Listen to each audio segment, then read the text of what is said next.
Hi all! Each of us goes to restaurants and cafes. Some often, some less. Some come to eat deliciously or are too lazy to cook at home. Or you have a birthday or any other holiday and you want to celebrate this event in a restaurant where you invite a bunch of your friends and relatives.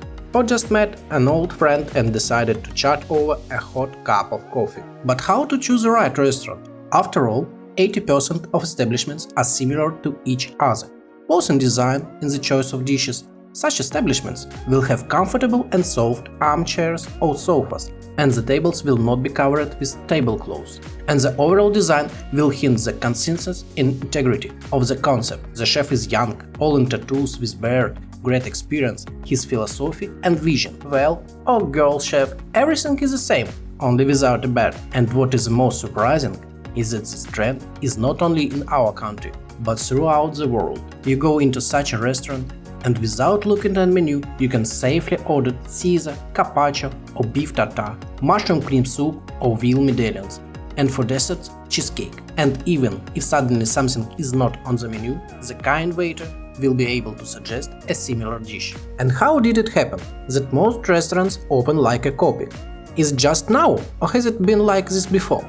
Danish chef Rene Redzepi can give us answers to these questions. But how could just one chef affect the whole world? Well, for start, I must say that the chef and his Noma restaurant in Copenhagen have 3 Michelin stars and a special award Michelin Green Star, which is given for environmental care and environmentally friendly production without use of plastic and presence of their own farms and greenhouses. The Noma restaurant has also been named the best restaurant in the world 5 times. How did it happen that the Kingdom of Denmark, in which less than 6 million people live, has become a trendsetter in culinary and restaurants fashion for the past 15 years? How a young chef at the age of 33 received his first victory in the ranking, and a year ago he became the best for the 5 times? What keeps it relevant and in demand? Why is his style and ideas copied today? Let's figure it out. Take a cup of rich and strong cocoa, wrap yourself in a blanket, it will be interesting. Today, you will learn how Redzepi was able to popularize his northern cuisine which the Danes themselves did not believe in, and French techniques and dishes were popular in the best restaurants of the kingdom of that time. What did he do and who helped him? How to break all patterns and convince your restaurant guests to eat bugs and insects larvae, but later turned into a global trend and find many supporters and followers of this idea. How to remember the long-forgotten technologies and fermentation or preparation of garum sauce of the ancient Romans, and with modern knowledge and technology to bring this process to the ideal and applying the most unexpected recipes. How the best chefs in the world helped a young and inexperienced chef to learn and improve his skills, but in the end they themselves created a titan who threw them off Olympus.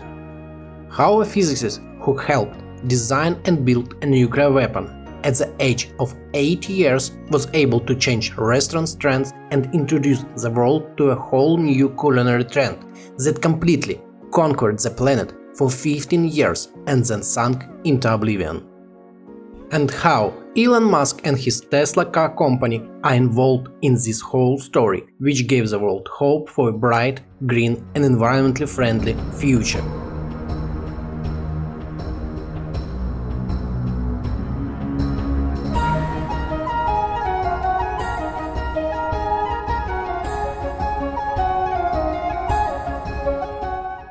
What the average person knows about Denmark? I bet it's just that it's a northern Scandinavian country, and like any European country, it's not big. Ukraine is about 15 times larger than Denmark, but there is a nuance. Denmark is a kingdom, and the composition of the kingdom also includes the Faroe Islands and Greenland, and this is already the territory of almost for Ukraine.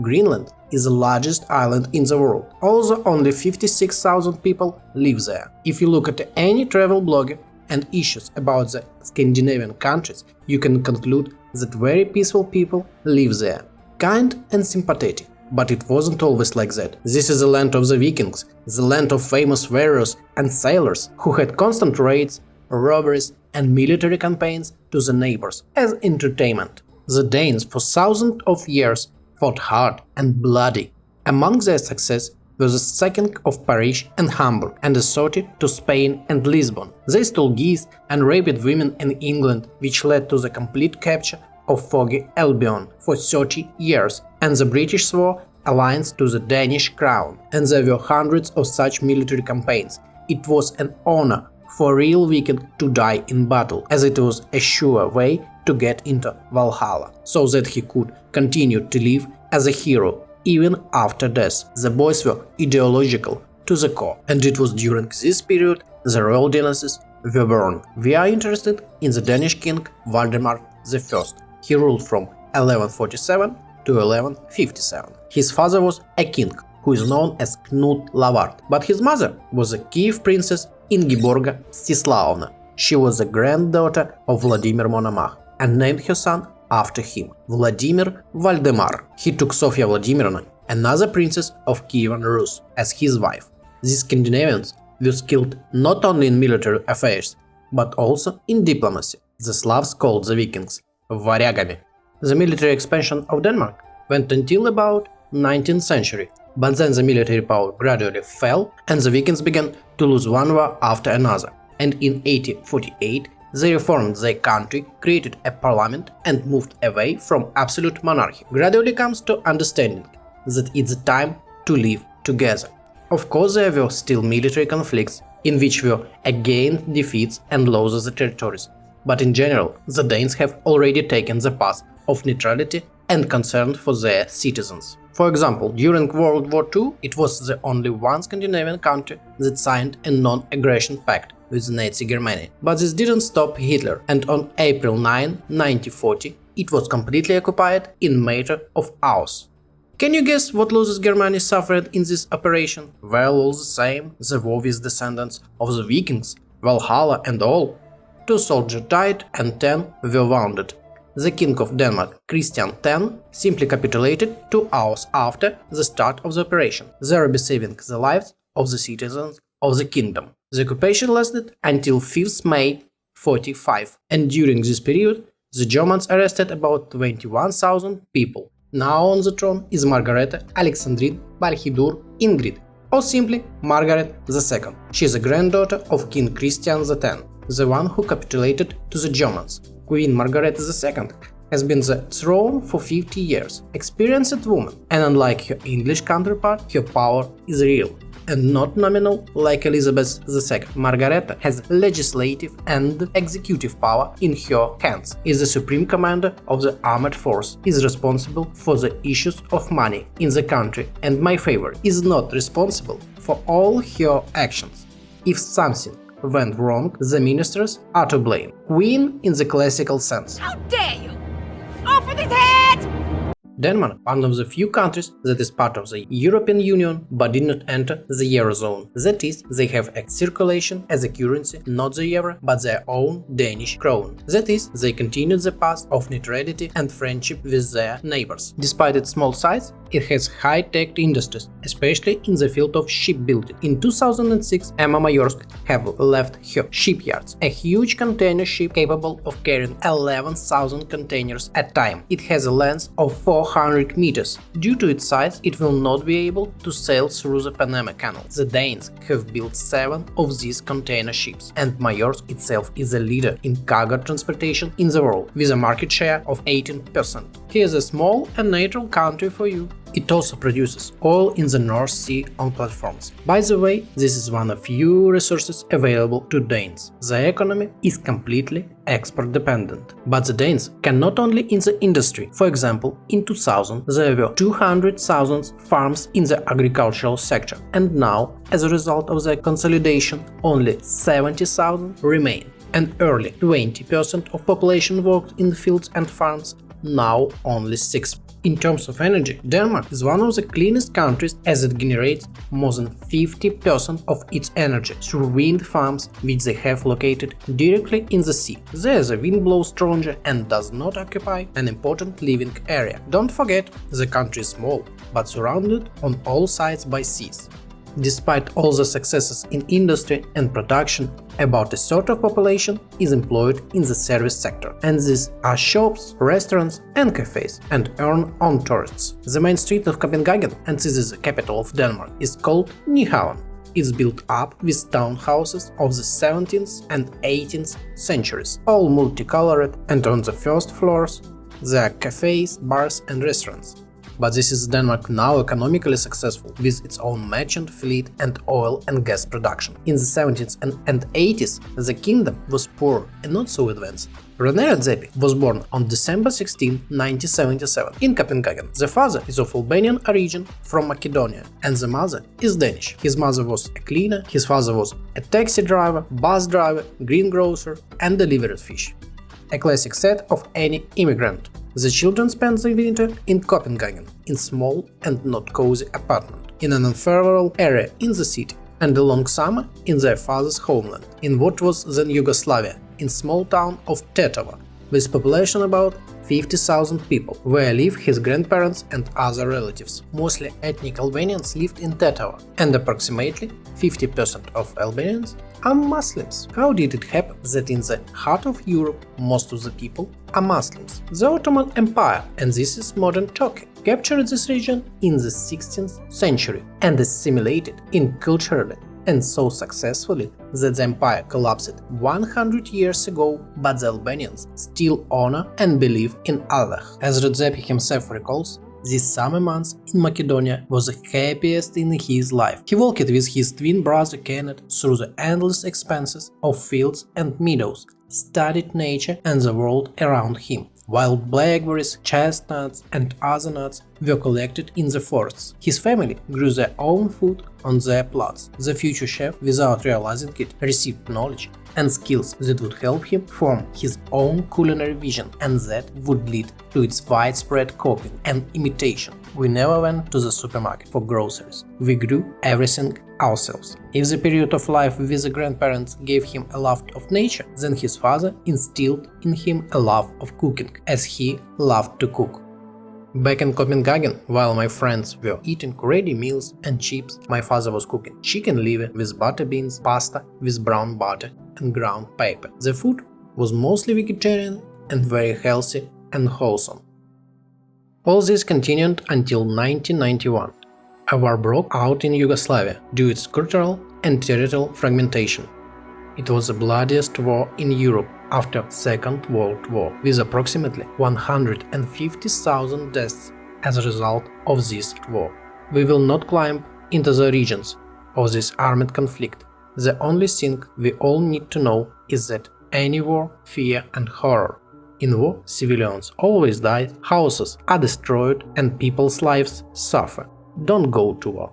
The main things in this period is that Rene and Kenneth could no longer visit their relatives in Yugoslavia. Now they had to spend their summers in rainy Denmark. The Redzepi brothers, at the time of 1992, were already 50 years old, and they began to help their parents earn a living. Child labor was already banned in Europe, so they did not go to the factory to stand in the machine, but began to deliver newspapers and work in a local shop. At the same time, Rene decided to leave the school after finishing the 9th grade and go to college to get a profession cooks to earn more. Parallel to this, he starts work at the local Michelin-starred Pierre Andre family restaurant. There he works for 4 years, gained experience and dreaming about the future. In those days, the best European restaurants were all French, the style and design of French, the dishes are French, the cooking techniques are also from France. And of course, he dreamed of getting to Paris, the birthplace of entire restaurant movement and culture. I thought that all high gastronomy was French cuisine. A further journey led Rene to a French restaurant with 3 Michelin stars, Le Jardin des Saints, in Montpellier, in the south of France.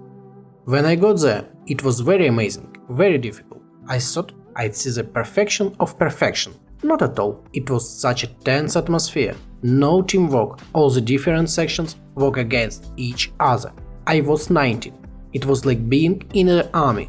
You can't talk outside of work.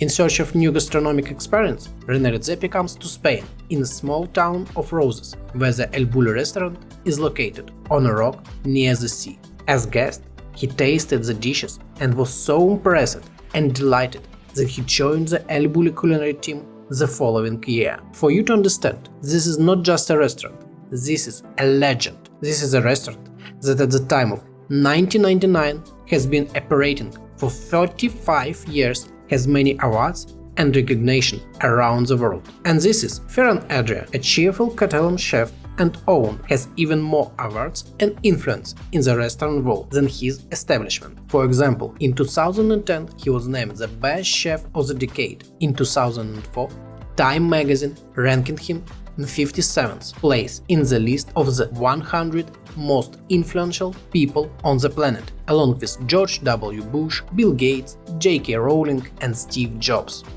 After the end of the session, back to Copenhagen, Redzepi began working at Kong Hans Calder, which had been one of the city's leading gourmet restaurants since the mid-1970s. At the time, the restaurant had 1 star, and as you might have suggested, it was another French classic restaurant.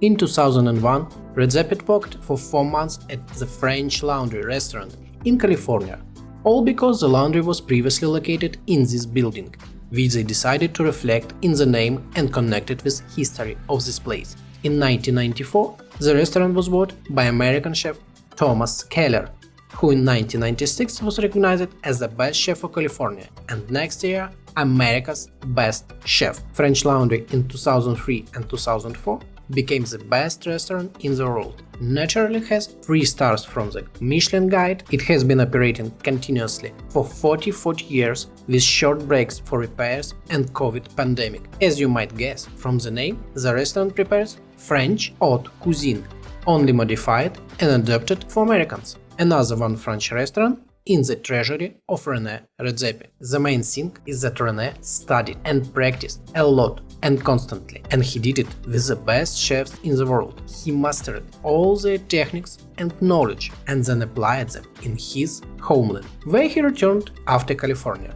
By the way, he returned to Kong Hans Calder. In December 2002, Klaus Meyers appears in Redzepi's life. Meyers is associate professor in the Department of Food Science at the University of Copenhagen and an associate professor at the Institute for Corporate Social Responsibility at the Copenhagen's Business School.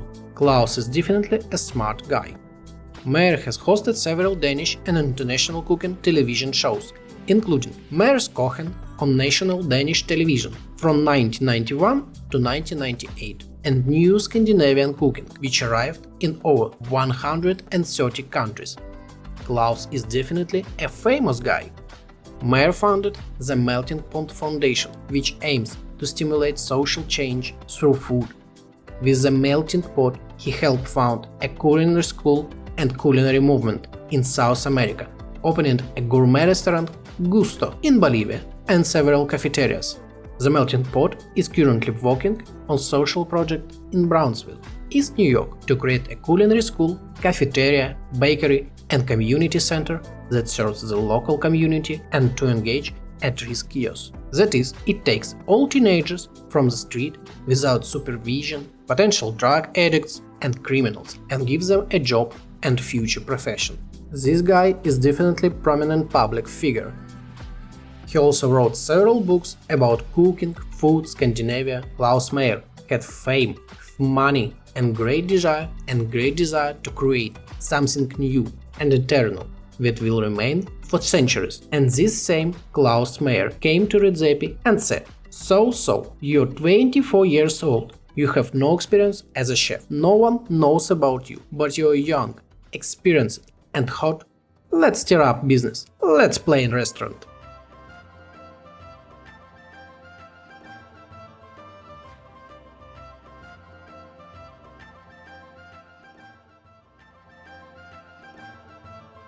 I turned down other chef positions. I didn't want to take over someone's kitchen. I wanted to start from scratch. Already in 2003, Noma restaurant opened its door to guests for the first time. The name is combined of 2 Danish words, Nordisk and Mad. And it's not Northern Madness, as you might think. Nordisk means Nordic, Northern, and Mad means food, Northern food. Initially, the restaurant was located in Old Port Warehouse, in the center of Copenhagen, in the prestigious Christianshavn district, with canals and boats on the sides. At the beginning of their journey, Noma prepared classical food, familiar to everyone and all. This is how Rene Redzepi remembers the first year. At first, I was very lonely. You're 24 years old. You have two partners who are never around. So many decisions. It makes your brain work faster. Even though we got a Michelin star a year later, I felt like I was cheating people. We haven't touched anything new. Cooking the dishes that I knew, I simply changed the products. I borrowed other people's ideas. His epiphany happened while traveling to the islands of the North Atlantic. He realized that among fishermen and farmers, he needed to throw overboard a lot of what he had learned in Michelin-starred restaurants. A gastronomic superfood doesn't have to include products that are brought in from other top cuisines in the world. Klaus Meyer and Rene organized the new Scandinavian Cuisine Symposium in 2004. What for? There have been a cultural shift in the Scandinavian region. Farmers began to move to the cities, abandoning their agricultural lifestyle. The farm-to-table practice soon gave way to packaged and processed foods, erasing centuries of traditions. So our small group of chefs decided we need a solution. They gathered to sign a 10-point manifest. They laid out their vision for a new Scandinavian cuisine rooted in traditions and linked by three pillars: unity, simplicity, and freshness. Their goal was to bridge the gap between what is grown in the fields, caught in the seas, and found in the forest, and finally put on the table. Chefs used modern methods and technologies, shake off the dust from old national recipes, and promote it into the world. He began to simplify the cuisine and dishes in his restaurant, discovered forgotten Scandinavian ingredients: cane, sea buckthorn, cranberries. He saw an opportunity to surround this or that food with those products with which it lives in nature. For example, wild boar served with corn and berries. His book Time and Place in Scandinavian Cuisine, a collection of recipes, diaries and photographs, reflects this progress. If I get stuck, I go back to this mantra: time and place. We cook in Denmark, in a part of the world where most people think cooking is impossible. It's too cold, we don't have enough gourmet foods. But if you use your intuition and knowledge, see the possibilities, then you will succeed. We were not proud of our cuisine and used to think that everyone else is better. And they're not better, they're just different. Beets can be as interesting as a foie gras. The composition of the dishes of the new Scandinavian cuisine includes wild berries and nuts, cabbage and root vegetables, legumes, potatoes, wild and domestic herbs, whole grains, barley, oats, rye. Since Denmark is a maritime country, surrounded on all sides by water, fish, shellfish and seaweed are used in abundance. If the meat is of the highest quality, preferably with organic certification, and in smaller quantities than everything else, garnish comes out on top.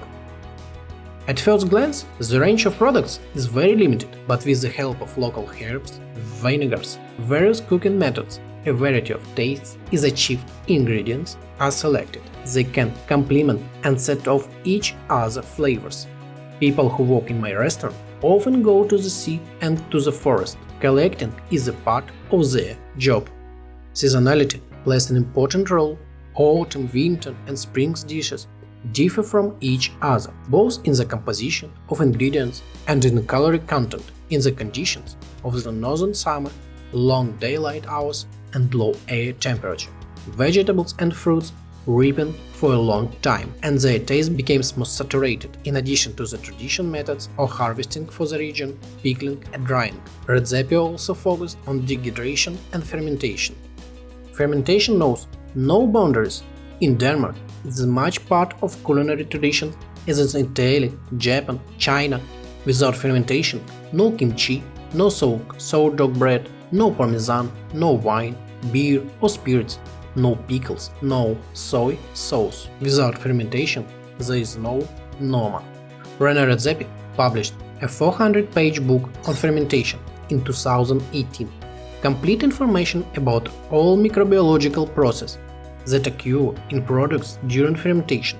When writing, a huge number of experiments were carried out with the determination of the desired salt concentration, temperature, and many other factors. If you give it to your grandmother, the sauerkraut will be even tastier and healthier. And that was the birth of Noma grand vision, the goal of new Scandinavian cuisine in promote local ingredients and preserve Scandinavian culture and heritage through food and represent them on the world map, redefine and reinvent traditional cuisine, use fresh seasonal produce, connect people to their food source, their planet, and express purity, freshness, and simplicity. The vision of Noma was much more than a restaurant, a vision about a nation, a culture, and a planet.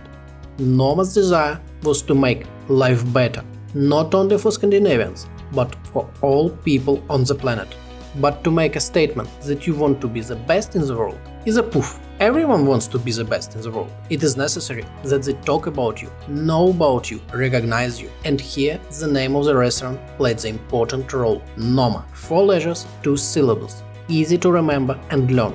You will be able to read this name correctly, being of any nationality or native speaker of any language. If you have ever read the news about this restaurant, then you will remember it. And even if you read a new information about Noma in a year or 2, you can easily remember what you have already heard about this restaurant. Brilliant, especially for Scandinavian country with their complicated names. Here are some names of restaurants in Copenhagen for you. I won't read this out loud. Sollte womöglich die Ekstase zu weit getrieben werden, dann sagst du einfach das Sicherheitswort. Sagst du uns nicht das Sicherheitswort, dann werden wir nicht aufhören. Ja gut, aufhören, alles klar. Und jetzt Wenderset!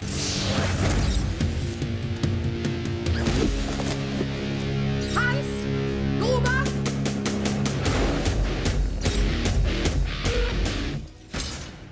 Zu Beginn kriegt er gleich die Hodenklammern! Was? 1, 2, 3, 4, warum bin ich hier? 5, 6, zeig mir deine Gang, ein großer, starker Mann.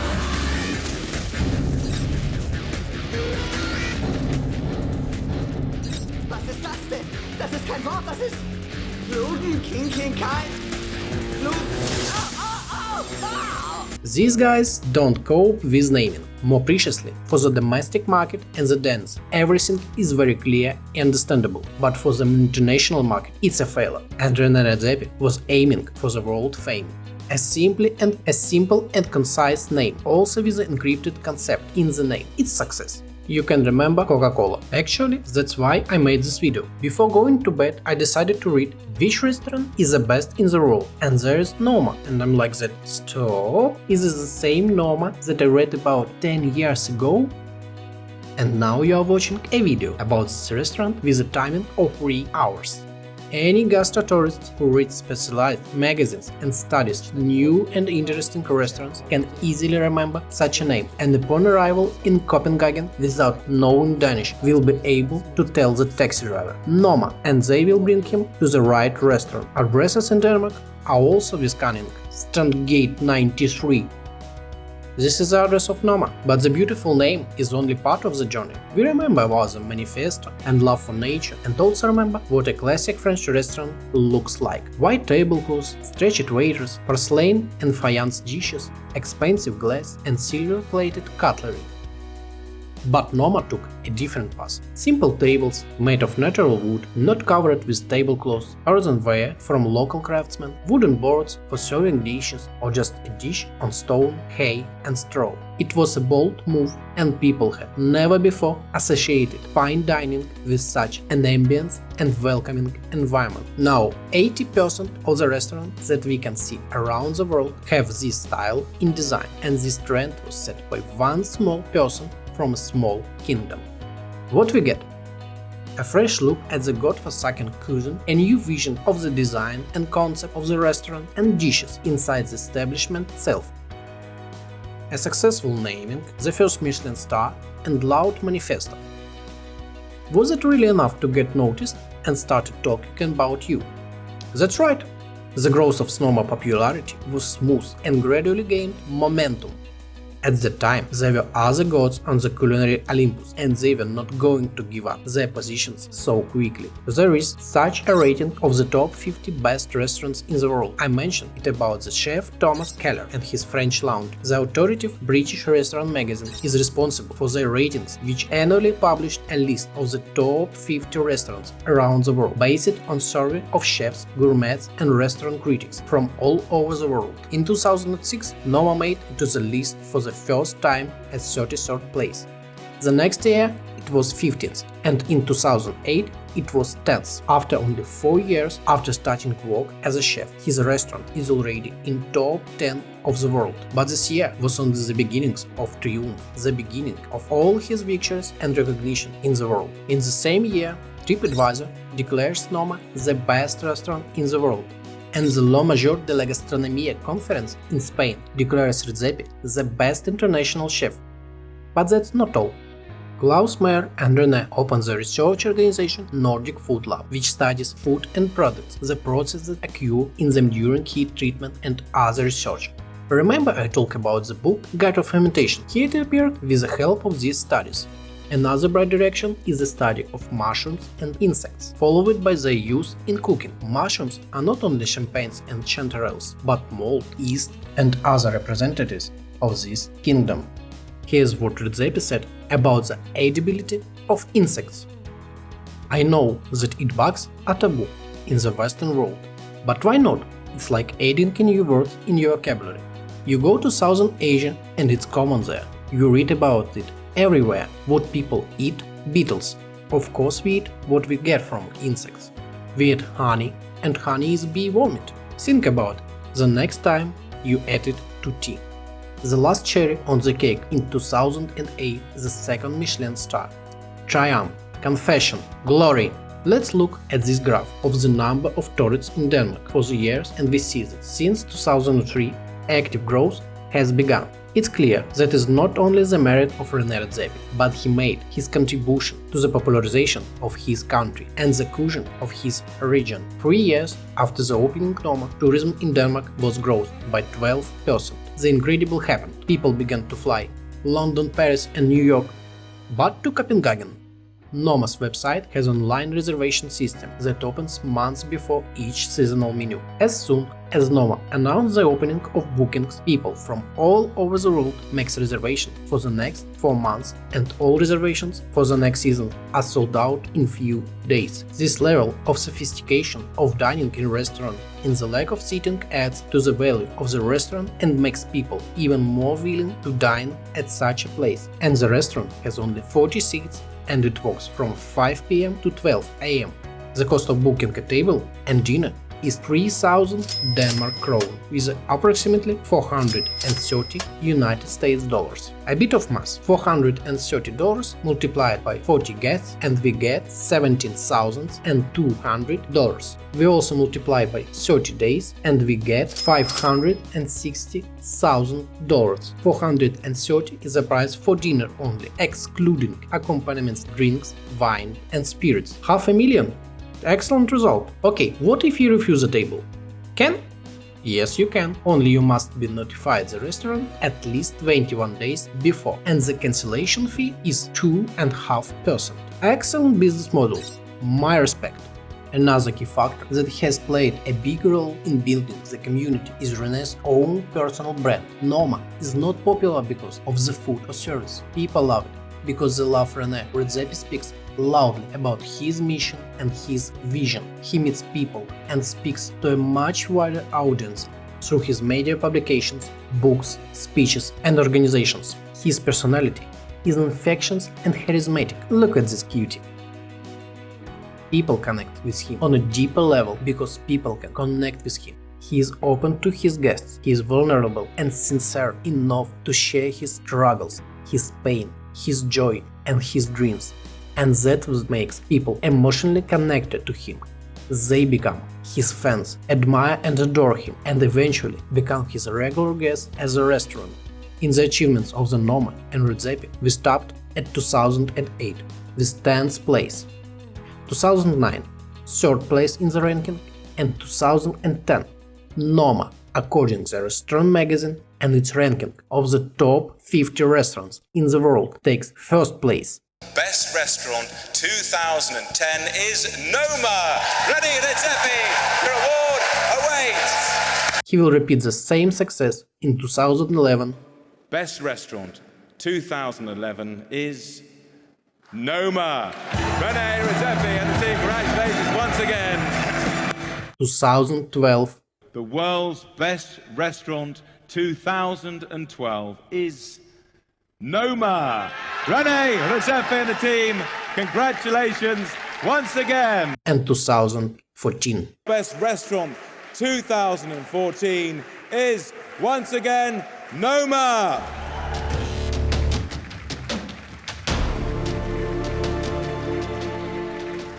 "5 years and 4 years of them, you're the best in the whole world. Your merits are recognized, you're respected, you're admired, you're inspired, you're copied." Rene Redzepi, son of the Emigrant and cleaner, the ancestor of the Vikings and Macedonians, was able to win the battle against the mastodons of the culinary world and impose his vision, his love for nature, food and culture. That's how one little person could change everything. And we see his legacy every day when we go to any modern restaurant. His influence is felt in everything. Crockery, serving, technology. It was all created by Rene Redzepi. Thank you so much. Did you like the video? Like, subscribe to the channel.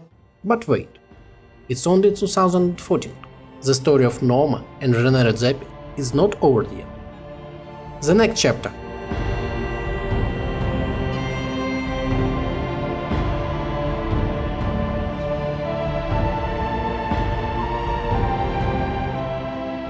In 2015, an unexpected idea came to Maeso's head. He decided to temporarily close his restaurant in Copenhagen and move it to Tokyo for 6 weeks at the Mandarin Oriental Hotel. The menu was supposed to include Japanese seafood, but not those offered in the other 200 restaurants in Tokyo. It was impossible to repeat the Danish menu. Completely new inventions were needed. For this purpose, Redzepi traveled around Japan for several months, reaching the farthest corners of the island. The new menu includes ducks and turtles, miniature kiwis, pickled green strawberries, and variety of plant roots. The guest was served a bowl with motionless shrimp decorated with ants, and as soon as he lifted a fork over it, the shrimp began to move and tried to escape from the table. Redzepi decided the dinner would begin with shock therapy. Any visitor who paid dearly for the pleasure to dine at Noma must forget his everyday affairs. Yoroshiku onegai shimasu.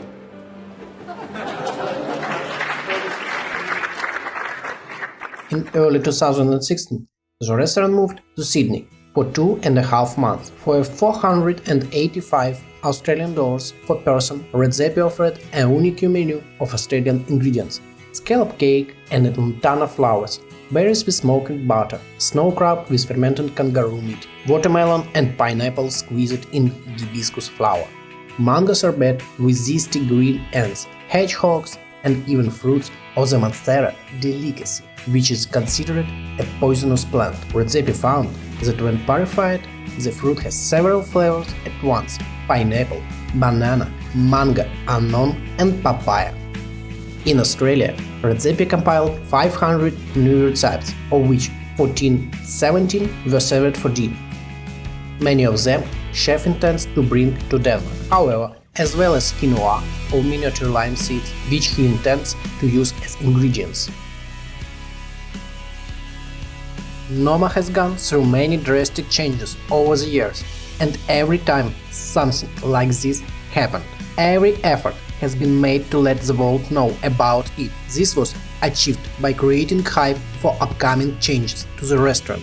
In short, hype guys as soon as possible. This too, with the restaurant moving to the cities and countries for 2 months, was an advertising campaign that increased Redzepi's recognition around the world. But the most important was immediately hidden from the prying eyes. Going to Tokyo was a test. Is the world ready to take him outside of Denmark? When success happened in Tokyo, Rene realized that he could go further according to his plan and shocked everyone even more. In September 2015, he announced that the restaurant would close its door permanently in December 2016. There will be no more Emigrant restaurant on the waterfront Christianshavn. The historic building will host a non-cooking Northern Cultural Center. The opening Noma in other countries for a limited period is an opportunity to plunge into a foreign culture, other products, other nature and way of life, expand your horizons, and then return to your native Copenhagen and open Noma 2.0 in a new place. In these frames, we see how Redzepi shows his team the future restaurant. The state is depressing, but we know what if there is a desire, an idea and a goal, then everything is possible, and especially for Rene Redzepi. And the technology of temporarily opening a restaurant in other countries allowed the chef to continue working on his favorite business, while the initial and most extensive construction work on his new culinary residence is underway in Copenhagen.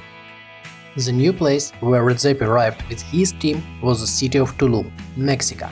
The restaurant worked there from April to May 2017, and as before, they used local products from this region, but taking into account their vision for their preparation and serving. Here Rene really enjoyed.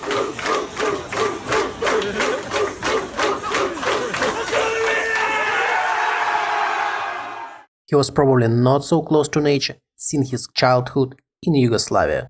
After finishing work in Mexico, it was already necessary to return to his home and manage the construction process, so that everything would correspond to the original idea of the creator. Regular guests and fans could not be disappointed, but rather fall in love with a new place and show that it has become even better, and the expectation was not in vain. The anticipation for new Noma arose even before the final closure of the old one. This news was naturally related by all the world's largest publications, Time magazine, Fortune and many others. It was announced 2 years before the launch of Noma 2.0, which made people excited and anxious in anticipation of new Noma. Will it work? Can he repeat his success? The development of the new menu was in full swing. Even the unfinished restaurant he wanted to show all the new culinary experience that he managed to get while working and traveling to Japan, Australia and Mexico in the new restaurant, and surprise our admirers with new flavor combination, new submissions, all new, reinvent a restaurant that could win the hearts of millions of gourmets.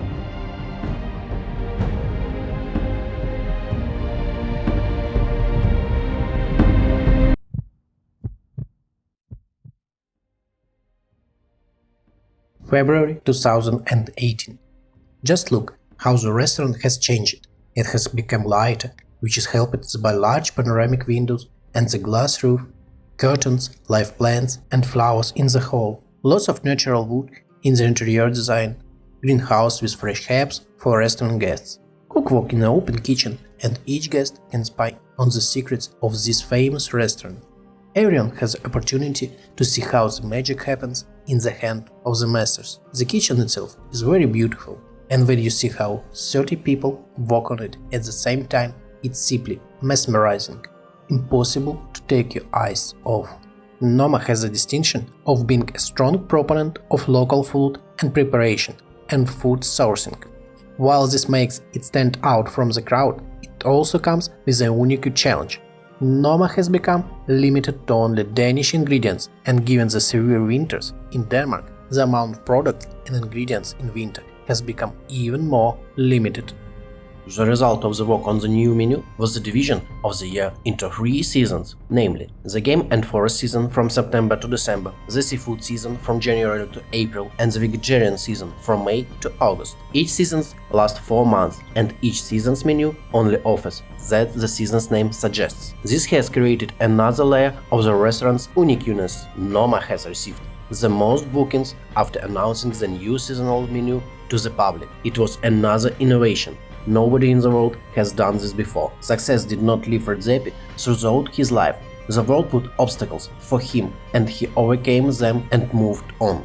But there were events ahead that even no one could think of it and imagine in the worst nightmares, an event that will leave an imprint on the entire restaurant business around the world. According to various estimates, approximately 20% of the restaurant closed forever, and all the rest suffered to a lesser extent, but absolutely everyone without exception suffered financial losses. It was 2020 and the COVID-19 pandemic. Governments have banned restaurants, concerts and any other large gathering of people to stop the spread of the coronavirus. The Danish authorities did the same, and the Noma restaurant closed its doors like many other restaurants. The perfect time to sit on the floor and hug your knees.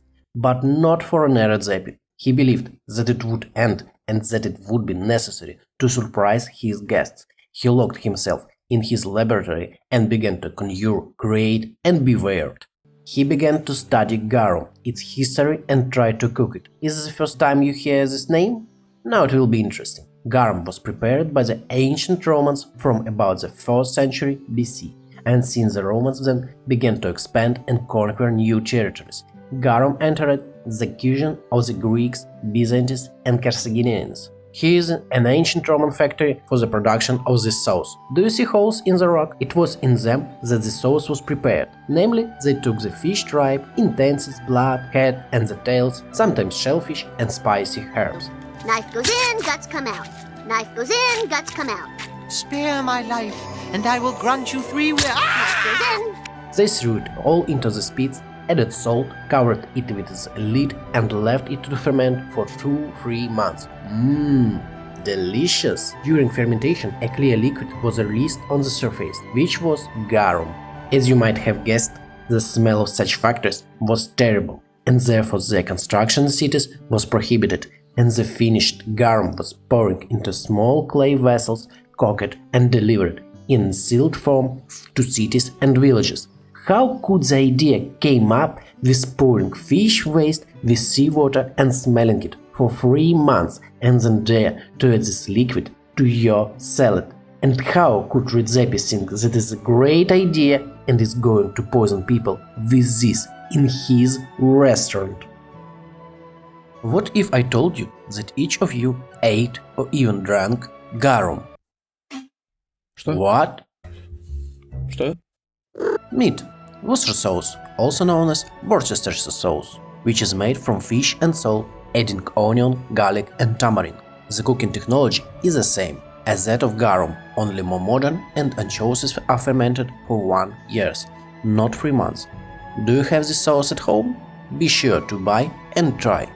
If you go out to restaurants, then Worcester is often added to Caesar salad, beef tartare or the most famous Bloody Mary hangover cocktail.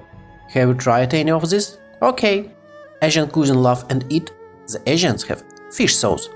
This is what fish sauce is called. And the cooking technology is exactly the same as that of garum. They take anchovies, pour them with salt and send them to underground bunkers for a half year, then filter it and bottling. It was invented around the 3rd century BC in China, from where it spread throughout Asia. It is added to all types of noodles, Asian marinades, salads and meats. Haven't tried it either? Then another analogy. Soy sauce. Asians have replaced one protein ingredient, namely fish, with another protein product, soy beans, and the whole technology remains the same. I recommended watching how Koreans cook soy sauce at home now, according to the authentic recipe of their ancestors. The video is not very long, the link will be in the description. And now back to Denmark. At the start of the pandemic, work on the garum was carried out long before the lockdown. It just gave a lot of free time to bring the technology to the perfection. And of course, he did not work on fish sauce, of which there are so many in the world. He began experimenting with other foods, beef and mushrooms. Now you can buy smoked mushroom garum from Redzepi, but the volumes are not so large, so in 2 years only 3 batches were made, and all were immediately sold out. One jar of 20-50 milliliters cost €22. Meat garum is made with beef, salt, water, barley and koji. Koji, a special malt that has been used for centuries in Japanese culture and cooking for fermentation. The malt of the family Aspergillus arizae is involved in the creation of beverages such as sake, mirin, miso and rice vinegar. Someone now may think that this is a type of yeast, But now, is it sugar and produce alcohol and carbon dioxide? Koji produce enzymes that break down starch and turn it into sugar, which the yeast will then eat. This fungus always grows on plants in its natural environment. I hope many have seen such a white fluff with a high probability it was koji. If you watch the video I recommended about the authentic soy sauce from the Koreans, you will see that they do not add any koji, but the soy briquette are laid out on straw, and this is done for a reason. The mold reproduced by spores and millions of the spores remain on the straw, and when a soybean briquette is laid out on the spores, they begin to live and develop. In these shots we can see how the koji has already developed and begins its useful work of fermentation. But why add mold to food?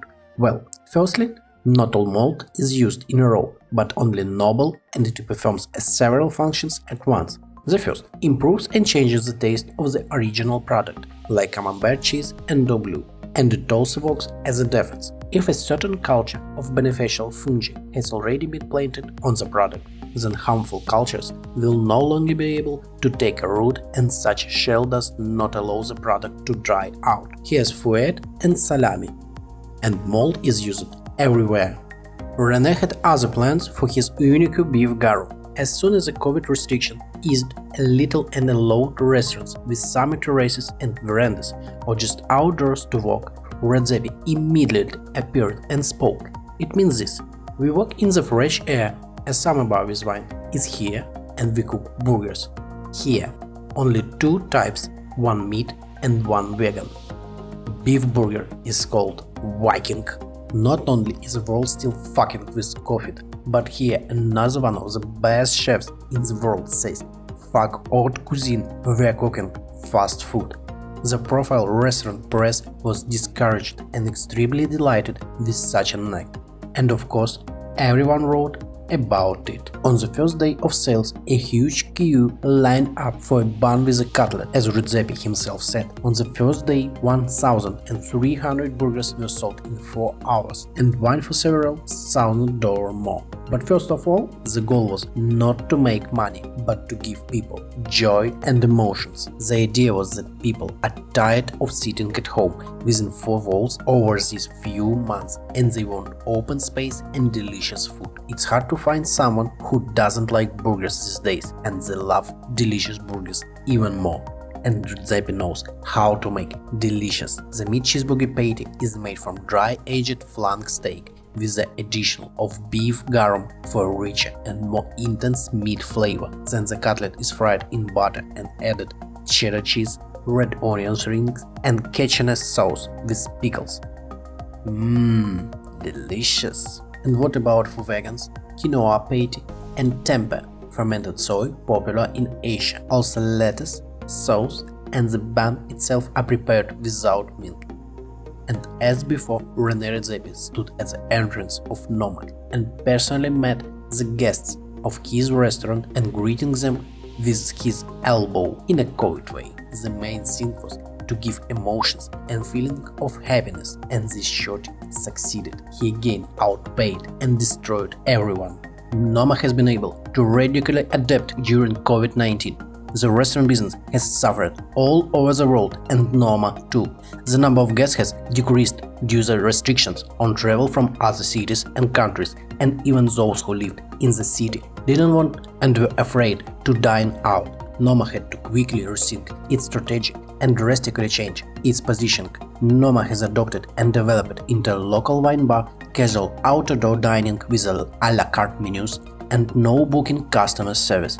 It was a huge departure from the traditional Noma, which was a pre-booked international gourmet restaurant that only served 20 local sourced dishes.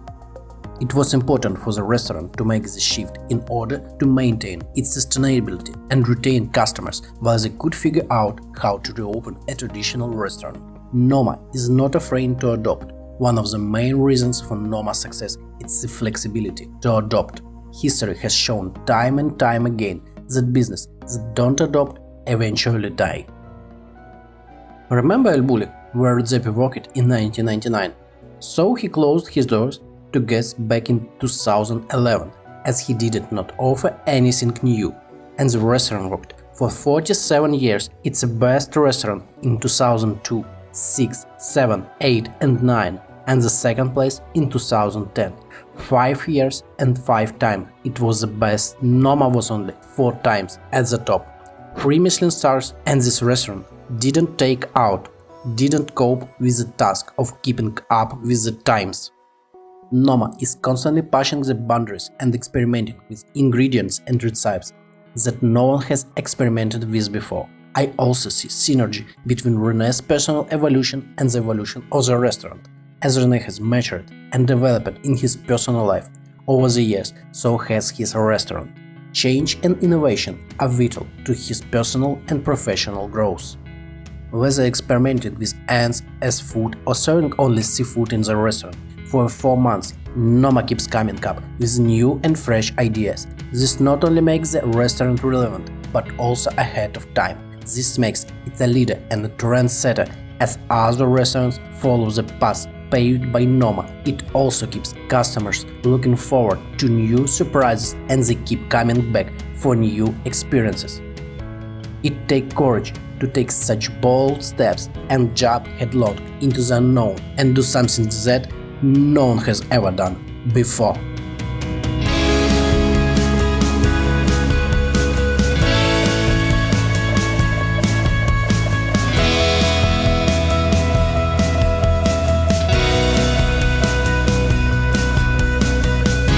Every time someone makes a breakthrough, there immediately appears followers to try to repeat this success.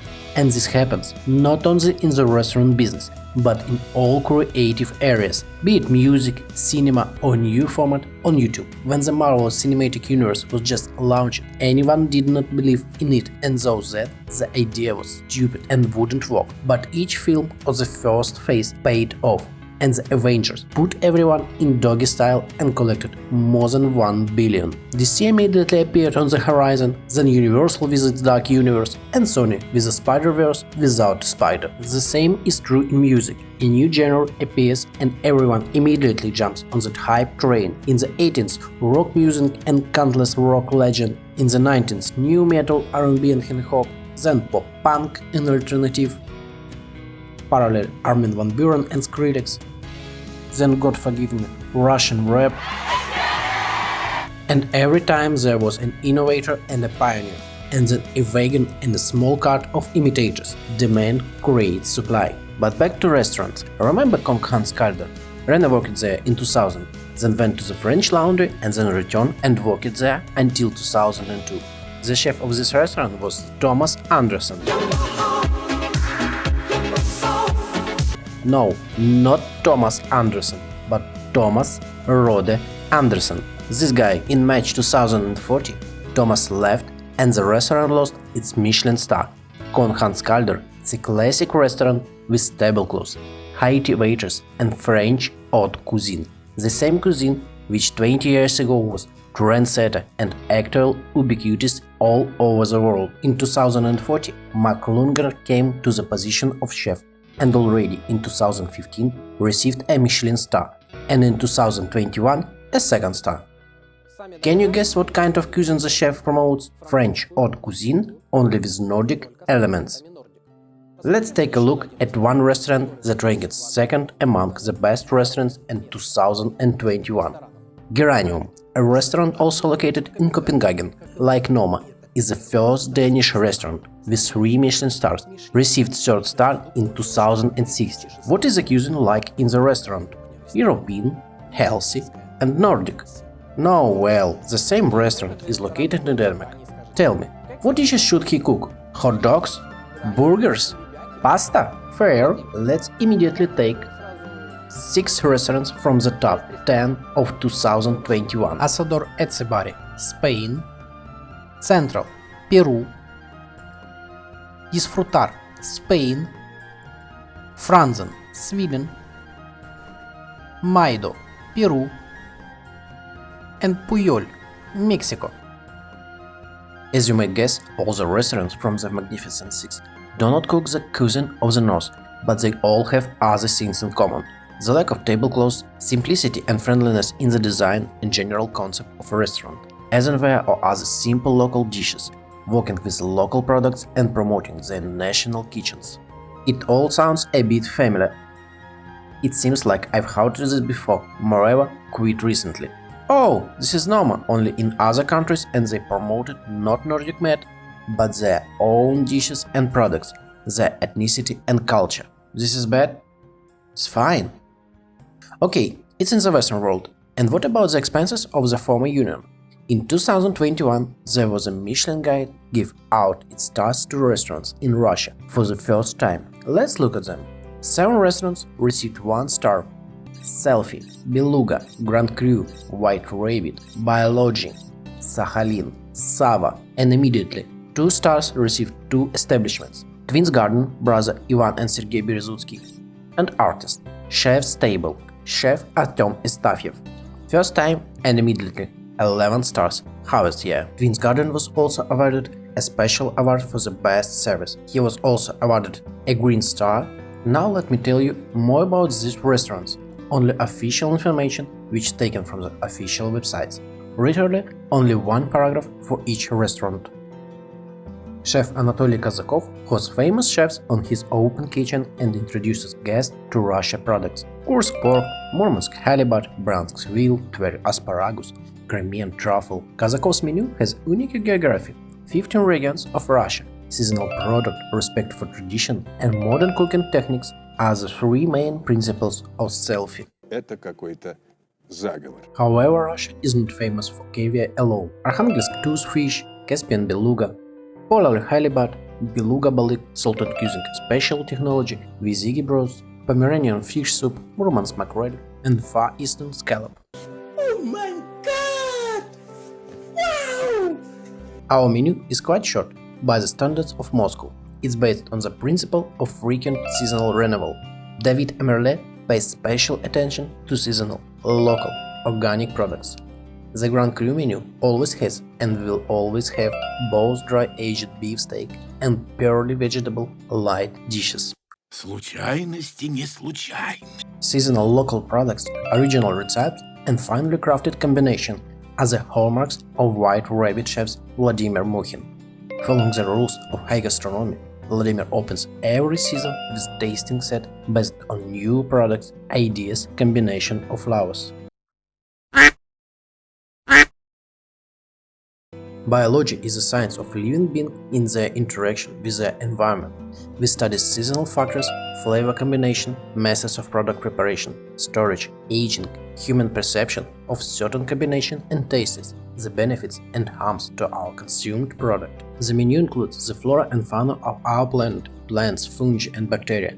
We actively use fermentation process. We travel a lot, including in order to find new local products and methods of their preparation, interesting tastes, understanding the quality of the product depending on the habitat and seasonality. We have a laboratory where the development of new dishes, fermentation and our mini farm for growing greens take place. The philosophy of the biology restaurant is a careful and environmentally friendly attitude towards nature, resources and the guests.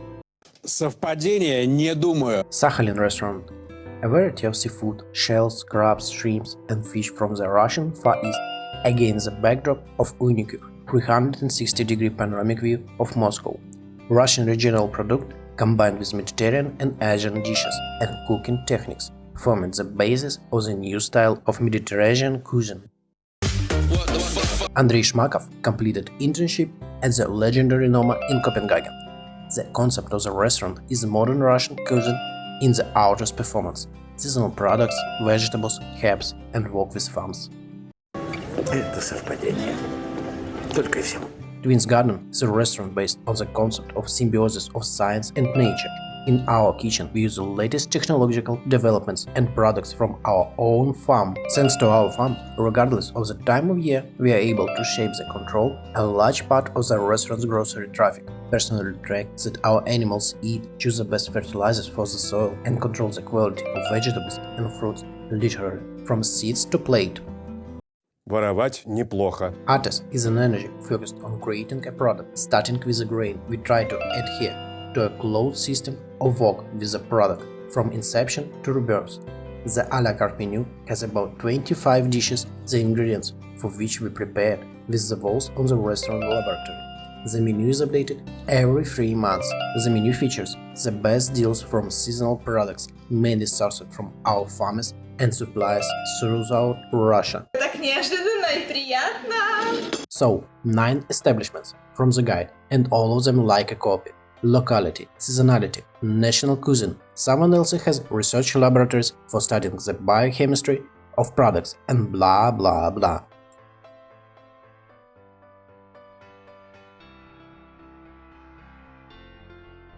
But you can't trade in the classic dumplings, pies, lightly salted herring and sauerkraut. Can? A huge number of restaurants and cafes, both in Ukraine and other countries of the former Soviet Union, successfully operate on classic dishes of the post-Soviet era, with the dash of modern. However, if you want to be a trend on the hype, then you won't sail far on one herring. It's necessary to shock the guests, surprise them, encourage the press to talk about you. If there's no hype, then no one knows about you. Nobody talks about you. Remember Noma 2004. I felt like I was cheating people. We haven't touched anything new. Cooking the dishes that I knew, I simply changed the products. I borrowed other people's ideas. You can write on classical rails, moreover successfully and for a long time, but this will not bring you worldwide recognition. Do you know how many restaurants are mentioned in the Michelin guide?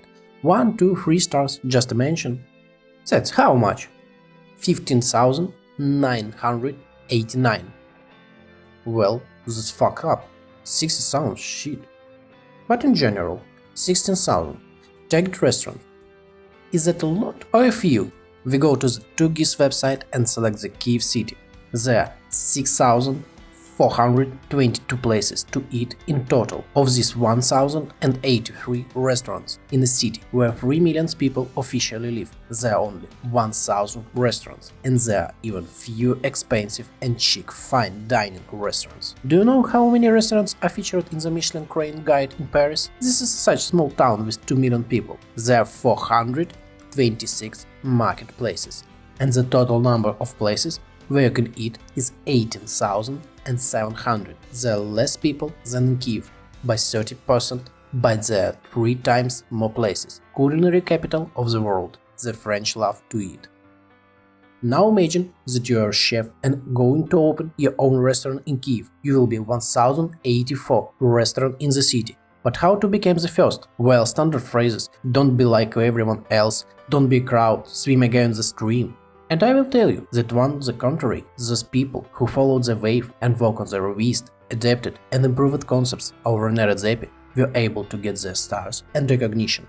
The question is different. When the trend, fashion and style of modern cuisine changed, will today culinary stars be able to stay on top? Sooner or later, a new trend will replace Nordic. What it will be is not yet known, but it will change, definitely. Nothing lasts forever under the moon. Cooking has always changed under the influence of both external and internal factors. The development of cooking is a huge topic for conversation and a separate video, so let's take all the most important and fundamental for review. Haute cuisine. Haute cuisine appeared during the monarchy and bourgeoisie in France from about the 7th century until the beginning of the 20th century. Everything is expensive and rich, only the best and most expensive products. Remember seasonality and locality, that the chefs of this era came up with it, not Redzepi, but cooks 300 years ago. Just the opposite. How about a crispy millefeuille with delicate cream and fresh raspberries? In December. Seasonality. You're the king's motherfucker cook. Money are not a problem. Or you need a pressed caviar, it's black, then you need to bring it only from the Russian Empire. There are no refrigerators, no roads, no fast logistic. We bring caviar for all the money, expensive and rich. Cuisine Classique. In 1900, a young man, George Auguste Escoffier, comes and modernizes haute cuisine into a classic one. He did the work of simplifying and clarifying the work of the masters and chefs. The main changes were replaced the service of a la franchise, serving all dishes at the same time, replace it with the service a la Russe, serving dishes in courses, and the development of a cooking system based on Escoffier Le Guide Culinaire, which formalized and preparation of sauces and dishes. At one time, it was considered a pinnacle of haute cuisine and was a style distinct from the cuisine of the bourgeoisie. The next milestone is nouvelle cuisine, which originated in 1960s. In general, the new cuisine emphasizes natural flavors, so freshest ingredients are used. Cooking is simplified. Heavy sauces and strong marinades for meat are less often used, and cooking time is reduced. Menus became shorter, dishes used more intuitive combination, and chefs drew inspiration from regional dishes. And now that we dived into the history of Noma, we are at the finish line and ready for the final push. We need more information and context, since the story, although voluminous, but not complete. What if I tell you that Rene Redzepi is not a genius, and he was just lucky to be at the right point in history with his ideas and manifestos? If he had promoted his northern cuisine in the 80s and his love of nature, it would not have led to success and worldwide recognition.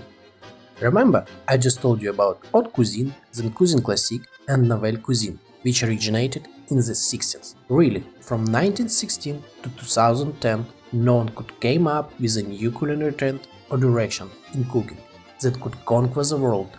Have all the chefs been sitting and preparing French cuisine for 50 years and have not come up with anything new? They invented and rediscovered a significant part of cooking, and the innovation they gave the world is still used by the best chefs in the world, including Rene Redzepi. It remains to tell about the culinary trend that was on the eve of Nordisk Mad, and the Catalan chef Ferran Adria will help us with this, who has worked as chef for 24 years, has 3 Michelin stars, and his restaurant was the best of the world 5 times. But the restaurant itself closed its doors in 2011 and never opened again.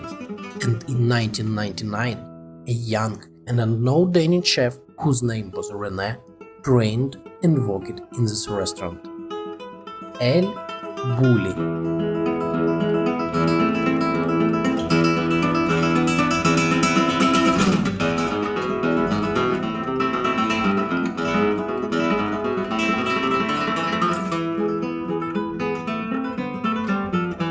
We immediately go to the end of the 1950s and get acquainted with the German doctor Hans Schilling and his wife Marqueta, who bought a piece of land in the city of Roses, Catalonia, Spain, not far away on a mountainside near the sea.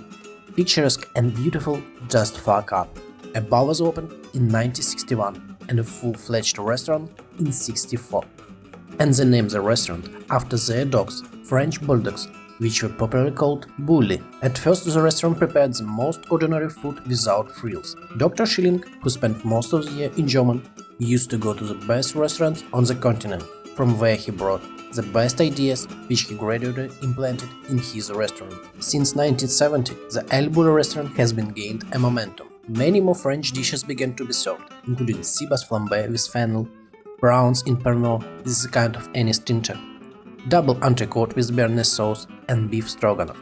Whenever Dr. Schilling returned to Roses in autumn, he always rejoiced at the progress made in the restaurant by his wife Marqueta, and each time brought new ideas, items, including products that were difficult to import at the time. In 1981, the business of the restaurant is going uphill, and Marqueta herself no longer coped with the volume of work, and they hire Julie Soler as a restaurant manager, who thanks to his father has been to the service industry since childhood and comprehended the service and good-natured attitude towards the guests of the establishment. The deal he made with Schillings includes an internship at 2-star restaurant in Germany to carry out industrial espionage and learn from his competitors, as well as visit other restaurants in Europe to peep and wonder how they were doing. As a result, the level of service has grown, the dishes have become more modern and prepared according to the French technologies. Well, the manager, why to talk about him? He is a permanent manager of the restaurant from 1981 until its closure in 2011, and it was Julie who hired Ferran Adria as an ordinary chef in 1984. In the same year, the chef Jean-Paul Vinay leaves the restaurant, and the restaurant manager insists that it is necessary to give way to the young and promising and not look to an experienced chef, as was the case before. In October, Ferran and Christian Luton became the chefs of the restaurant. Ferran and Christian were lucky. In October, November, December, January, very few people came to the restaurant. and this gave them a lot of free time. Over the weekend, the two chefs visited other restaurants, at least the ones they could afford. In the same year, they made the first business trip to France, where they dined at Lucien Vanel's restaurant in Toulouse. Subsequently, on a trip they made with Dr. Schilling, they had the opportunity to visit excellent French haute cuisine restaurants, and in some of them they arranged to the job internships, which Ferran and Christian did in 1985. During 3 years that Ferran and Christian ran ElBulli cuisine, they carefully studied the heritage of cuisine classique and nouvelle cuisine. If you look at the photos of the dishes that they served almost 40 years ago, you can see that the guys took a very high level and the food photographers were clearly worse than now. However, the guys are great. When I studied as a cook in a college from 2007 to 2010, we were taught to make presentation worse, much worse. Believe me, you shouldn't see the photos from those times. In early January 1987, Christian Luto left ElBulli to open a restaurant in Alicante. With this, Ferran took sole responsibility for the kitchen for the first time and began to forge his own path. In early 1987, Adria visited the Côte d'Azur with a group of catering professionals to get to know some of the prestigious restaurants. At the meeting, one of the participants asked the French chef Jacques Maximin what his creativity is, and he answered, "Creativity is not copying." After this phrase, Ferran Adria became so full of knowledge that he seems to have been living on trillions and billions of planets, like this Earth, for 100 million trillion years. He firmly decided that there would be only his own path and the search of self-expression through the food he cooks. Back at the restaurant, we were convinced that we should use the books of famous chefs less and less, and that we should find our own identity. This was the beginning of the creativity path at ElBulli. Until the winter of 1986, ElBulli closed for 2 months each year, from January 15 to March 15 each year. But beginning in 1987, the closing period was extended to 6 months, from October to April. During this period, we had almost no customers, so keeping the restaurant open meant significant financial losses. And what was originally a necessity later became a fundamental feature of ElBulli. In 1919, the National Gastronomy Academy awarded Julio Soler the Best Restaurant Management Award, and 2 years later, Ferran Adria won the Best Chef Award. But more importantly, in 1919, the Michelin Guide awarded the restaurant a 2nd star. But this is not all events that have fallen this year. The Schilling family decided to retire and sell their restaurant and offered to buy it out to Ferran and Julio Soler, and they did not miss this opportunity. The following year, a complete renovation of the restaurant began. In the summer of 1991, sculptor Xavier Medina Campani, a friend and guest of ElBulli, had a series of talks with Ferran about art and creativity, after which he invited him to work in his Palo Alto studio. During the following winter, while Xavier worked, Ferran prepared meals and they then ate for lunch and dinner every day, but above all, he had an unforgettable experience. Firstly, he was able to discover how a creative person works, a world that he could not see up close before, and it became clear to him that what he saw could be applied to a world of gastronomy. Creativity was born at this moment. After the repair of the parking lot and the terrace was complete, it was decided to design and build a new kitchen.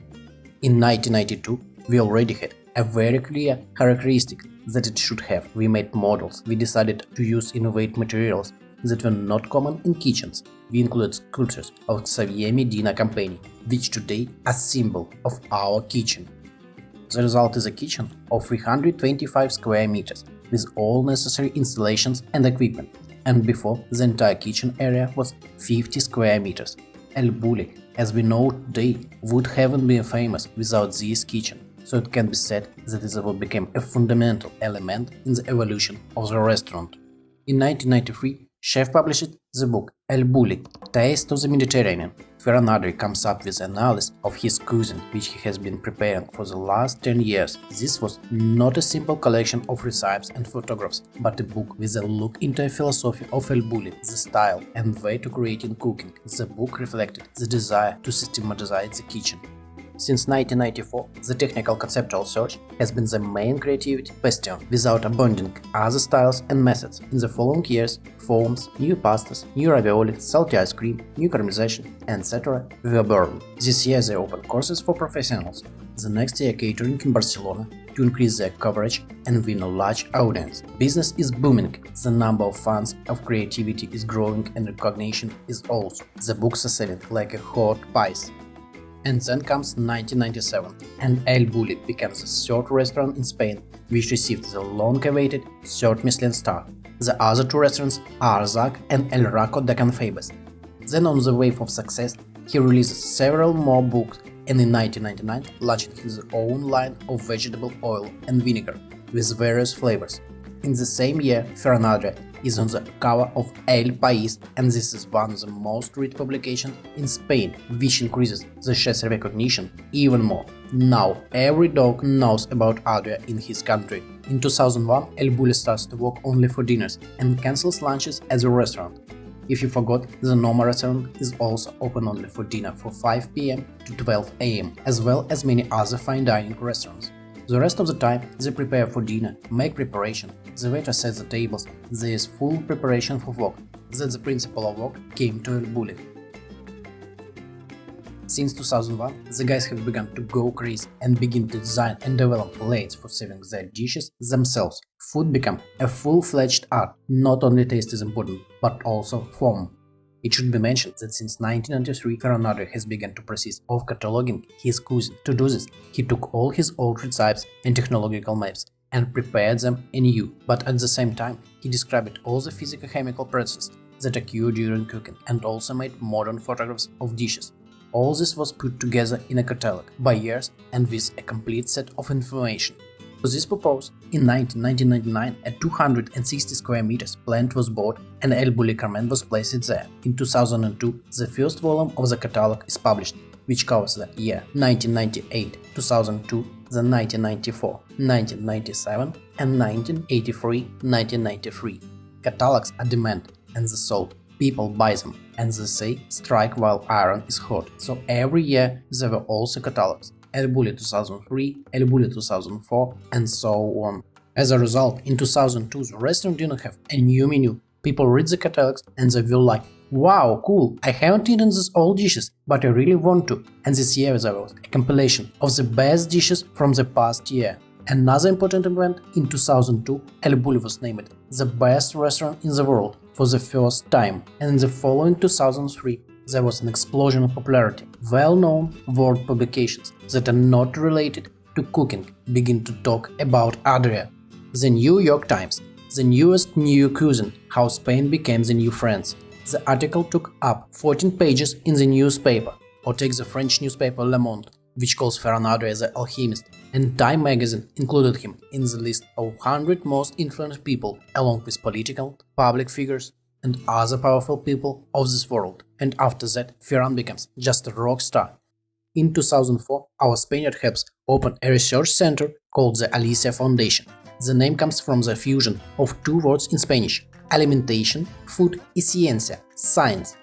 The center is still operating today and deals with everything related to food. Research and innovation in gastronomy, business development in the food industry, research of nutrition problems associated with disease, improving eating habits as a formula for investing in people's health.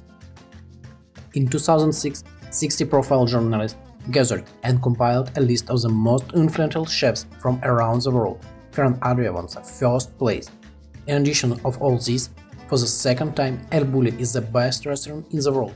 The same title will be received in 2007, 8 and 9. In 2010, after a 5-time triumph with the best restaurant in the world, a panel of 50 people voted for Ferran Adria as for the best chef of the decade. In 2007, the cartoon Ratatouille was released, and you won't believe, but Ferran Adria dubbed a small role into Spanish.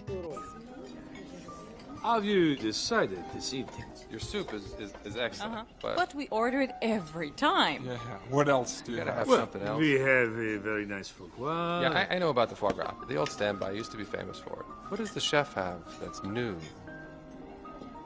So what is that? What is new? You. Yes, the role is very small, but it shows respect and recognition for the person. Do you know who voiced the role in the original? Thomas Keller. I was once again notable so surprised. Two chefs who influenced the development of Redzepi as a chef at different times and on different continents. And these two chefs voiced the same character in the cartoon. Takes out the brain. Master Gray, your turn. Случайности не случайны. And one more thing. Each film has different console. Here in the film Ratatouille, there was consultants on food and dishes. And so Keller was just such a person. And the design of Ratatouille in the final film was created by Thomas Keller. One more useful fact in your head. Fly with it. And well, the health inspector in the original was voiced by Jamie Oliver. 2007 and 2008. Books continued to be published. At first, A Day at ElBulli, where 24 hours of the restaurant life are presented on 300 pages with a huge number of photographs and description for them. And also the second book, ElBulli from the Inside, biography of the restaurant, a personal look at the history of ElBulli and its protagonists. As well as Ferran's brother, Albert releases his second book dedicated to Natura desserts. Over the past 2 years, he has drawn inspiration from natural forms, which has already become a very prominent style in his career. Earth, Overhead, E-Pot, Soul and Moss are some of the names of his desserts. In the same period, our boss also became a Doctor of Science, twice, with the difference of a half year. The first time it was the chemistry department of the University of Barcelona, the second time the Scottish University of Aberdeen. We are already approaching 2009. Remember ElBulli Comment, the research and development center that cataloged the cuisine of the restaurant. This year he's releasing a huge work, ElBulli, Historia de un Suena.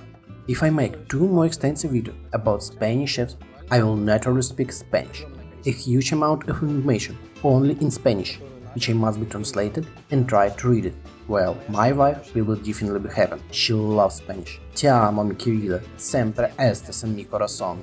So here is ElBulli Historia de un Suena, a box of the 10 DVDs that includes the history of the restaurant from the inception by the Schilling family to the present day, featuring Julio Soler and Ferran Adria. In 2010, Ferran announced that after the 2011 season, the restaurant will be closed for 2 years and will open in 2014 in a completely new format focused on exploring the limits of the creativity from an interdisciplinary point of view. In the same year, Ferran heads the Basque Culinary Center. This is world-famous school for the chefs, where you learn at high price from the best teachers. In July, some of the world's most influential chefs, chaired by Ferran Adria, form the International Advisory Board of the Basque Culinary Center. Among this bunch of really famous chefs, we are interested in 2, Spaniard Ferran and Dane Rene.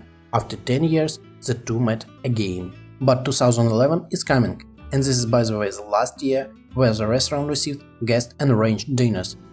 Adria presented an architectural project, first in Madrid Fusion and then the City of Roses, in front of the residents and businessmen of the area. The architect is Enrique Ruiz Gili, who along with his Cloud9 team is working with Ferran to define a cutting-edge, sustainable project. The new ElBulli was to build scientific center for food, research, techniques and technology.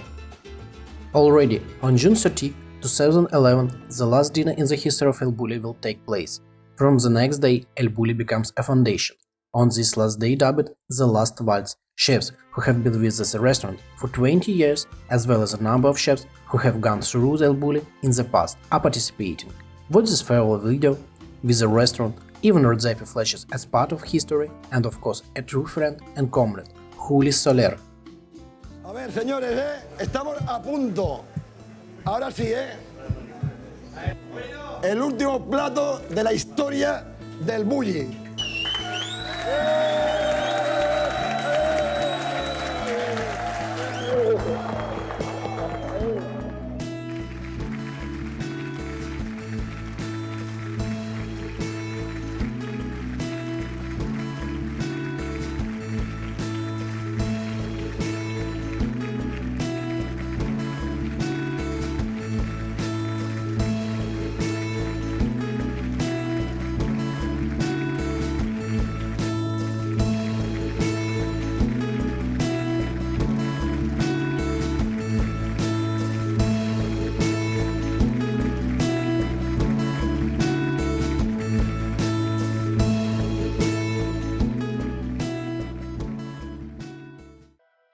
I told you so much about the past and the history of Spanish chef, but in general, copying Bocuse's dishes and other classic French methods does not create such hype.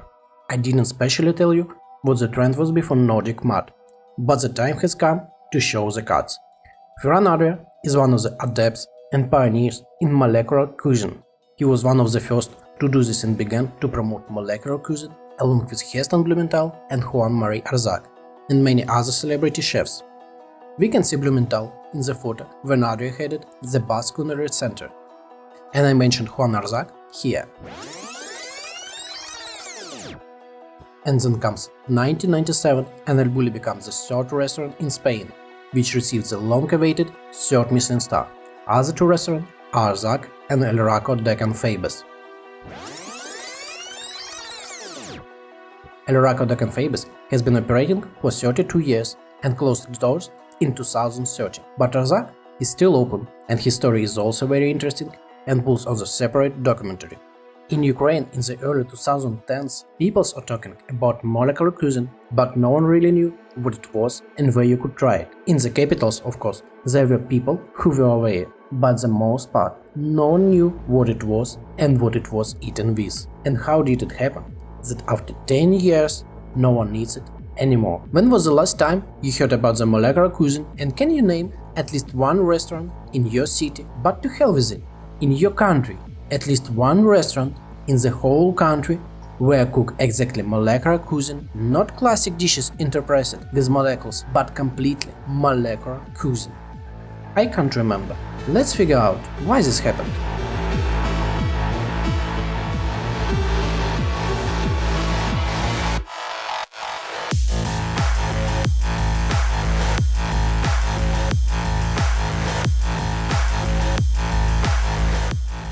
You can't just take it and start talking about molecular cuisine.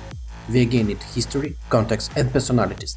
The first person to help us with this, English physicist Nicholas Curti.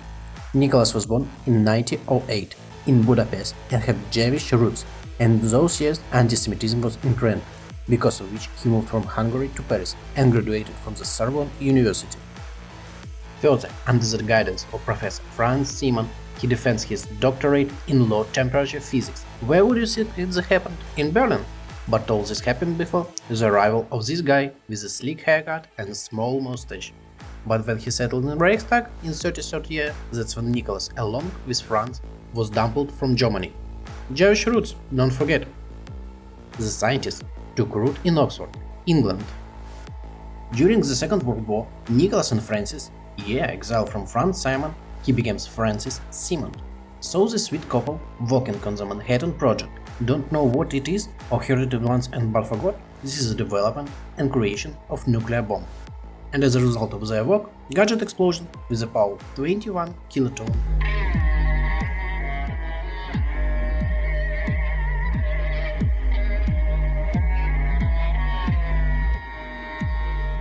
Fat Man's explosion with 21 kiloton.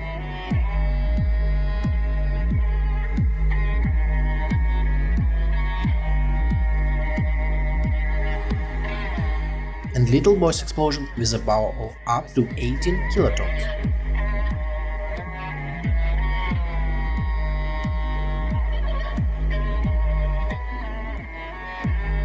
According to various estimates, more than 200,000 people died as a result of these explosions. Is this really a video about Danish chef Rene Redzepi and his Noma restaurant? There's Modern Kitchen, Nordisk Mad, how Noma changed the restaurant world. I'm watching a video about this? Don't worry, I have a tactic and I stick to it. The war ended and our lads returned to their home in England. They continued to go weird in science, but without big explosions and fireworks. In 1956, an experiment was conducted in his laboratory, as a result of which the temperature in the installation was 1 microkelvin. If you translate this into Celsius, you get minus 273.15 degrees Celsius. And this is a temperature of absolute zero, below the simply not possible. At such an ultra-low temperature, any movement of atoms and molecules in system stops. And it's clear that they couldn't reach absolute zero. But they were able to approach this point as much as possible. It's very convenient to freeze Mother's dumplings Only the cost of such dumplings will be like that you've used Aston Martin, since the cryogenic lab ate energy like a horse. During a nuclear explosion of 20 kiloton bomb at the epicenter, at the first milliseconds the temperature was about 10 to 8 degrees Kelvin, which translated into human language is about 100 million degrees Celsius, and after 11 years they were able to come close to absolute zero. The boys rushed from one extreme to another. The fact is that our doctor had a hobby, eat well and eat a lot, but his professional activities left an imprint on ordinary life, including food. In 1969 he gave a talk at the Royal Institution called Physicists in the Kitchen. There is such a classic dessert, Baked Alaska. What is the point? We open the freezer minus 273 degrees and take out the ice cream, wrap it ready-made biscuit cake and cover this with Italian or Swiss meringue, and cinch with a gas burner or put in the oven so the meringue is baked on top. Serve immediately, before the ice cream inside starts to melt. So during his report, our culinary physicist took and prepared Baked Alaska, on the contrary, and called it Frozen Florida. Well, like in Alaska it's cold and you need to bake it, but in Florida it's hot and you need to freeze it. I don't know what is going on in the head of this nuclear physicist. What is the concept? Open the famous freezer, take out the frozen bizet, fill it with liquor, then put the pie in the microwave oven, which has just appeared, and warm it to the maximum. As a result, a frozen bizet with a hot liquor inside, like cherry in cognac, but instead of chocolate the bizet is frozen, and inside the filling is a hot liquor, like tea. The new dessert made a success. During the report, it surprised and amused all listeners, but to be honest, this dessert didn't take a root, but nuclear weapons and ultra-low temperatures have taken root. We still use these technologies. I tried to find at least one photo of modern interpretations of this dessert, but it's empty. There is nothing, and to hell with him. But the most interesting thing for us comes in 1988, when Nicholas and the French chemist and physicist Rene first used the term molecular cuisine. The term molecular cuisine is not the only correct one, it's also called experimental. Rene worked all his life in food and agrarian institutions and studied the mechanism of phenomena that occur during culinary transformations. To put it simply, we take a raw chicken egg and see what it consists of, and then we cook and see how the chemical composition has changed.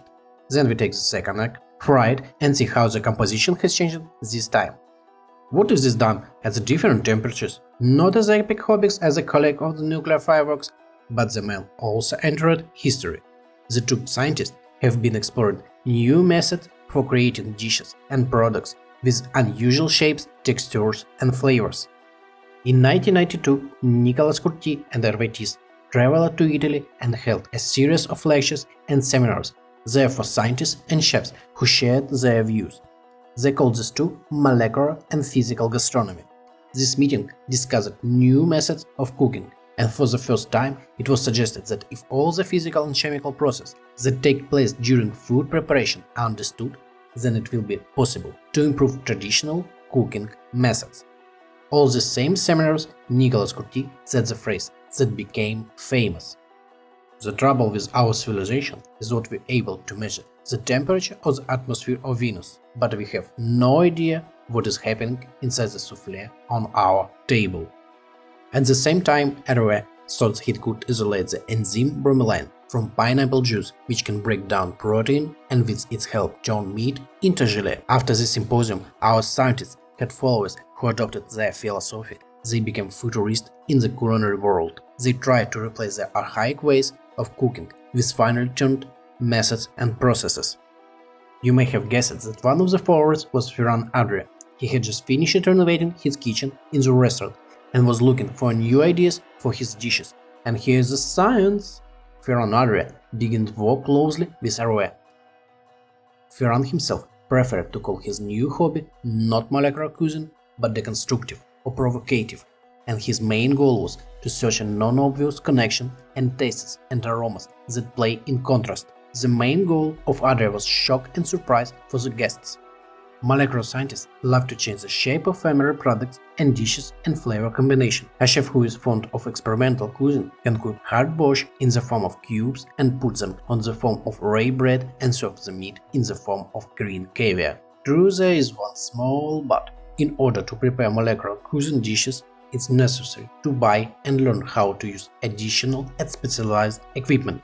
shock freezing, sublimators, dehydrators, vacuum sealer, rotary evaporators, centrifuges, homogenizers, siphons. Only innovative technologies and methods are used. It is very important to strictly follow the properties, since molecular cooking requires care and accuracy. If you overdo it with a reagent, then instead of soft and tender jelly, you can get a piece of hard rubber, and if you put less, then nothing at all will work out and float. For this reason, home experiments often fail, especially at first. Some dishes can take several days to prepare. For example, dehydration of food alone can take more than a day. Okay, what are the basic techniques of molecular cuisine? Well, firstly, espuma in Spanish means foam, and spumization is foaming respectively. Particularly attentive viewers may suspect that since espuma is Spanish word, Ferran Adria is also Spanish, so maybe they are somehow connected. And yes, surprise surprise, Ferran did come up with spumization. Foam is conditionally of two types: spongy, prepared as a rule on litsin using a blender, and dense, prepared with gelatin in siphon. The foam can also be frozen, but then it cooked on xanthan and gelatin in siphon. Espuma has a rich taste and conveys airiness and lightness to the dish. All the reagents that we need for transformation of products we are currently writing out in a separate list. Then we will analyze it. Spherification and ElBulli again, 2003. I was still at school in the 8th grade, and Ferran Adria figured out how to make an edible sphere with a dense shell and rich liquid core. Genius! The main ingredients are sodium alginate and calcium salts. With this method of spherification, you can make spheres of different sizes, from small caviars to good ravioli. It is also possible to prepare caviars using gelatin or agar, but in this case, marmalade with a homogeneous structure is obtained. The liquid core will not work. Gels and jellies. We all know what jelly is, but not many people know that there are also gels. Gel is a mixture of liquid and solid fraction which can keep its shape perfectly, but at the same time soft and delicate texture on the plate. Gelatin and agar are suitable for production of jelly, but gelatin is not suitable for gels. But agar and kappa carrageenan do an excellent job. Emulsification. There is oil and water, but they don't mix with each other. The oil will always float on the surface. And if you need to combine oil and water, this is where emulsification will help us, which unites them into a single whole and doesn't allow to exfoliate. Have you seen mayonnaise? This is emulsion. Lemon juice, water, mustard are all water in the sauce, and oil is fat. Litsin, which is found in egg yolk, which is also part of mayonnaise, is responsible to formation of emulsion. Molecularists most often use vegetable litsin, isolated from soy. Transglutaminase are special enzymes that are able to connect proteins together. Simply put, meat glue. And with these enzymes, different pieces of meat can be glued together and they will not fall apart even after heat treatment. You can stick together different types of proteins, for example 2, 3 or even more types of fish and seafood. And so we looked at the most basic techniques that are used in molecular cuisine and even wrote out some reagents. Here's a list what we wrote out, but let's expand our list with additional reagents. So this is what happens. Molecularists feed people with chemistry. You go into the store and there's solid chemistry on the shelves. You come to an expensive restaurant and there's a best chef of the decade stuffs you with chemicals. Yes, and there is. Restaurants have long practiced adding terrible chemicals to dishes. Holy crap, these psychos even use monosodium glutamate. Each of us knows that the mug and poison in the pure form, which is added to chips and crackers to kill our children, since the Judeo-Muslims don't sleep. There is such thing called LD50, this average dose of substance that causes the death of half the members of the test group, one of the most widely used indicators of the danger of toxic and moderately toxic substances, measuring in grams per 1 kilogram of the subject's weight.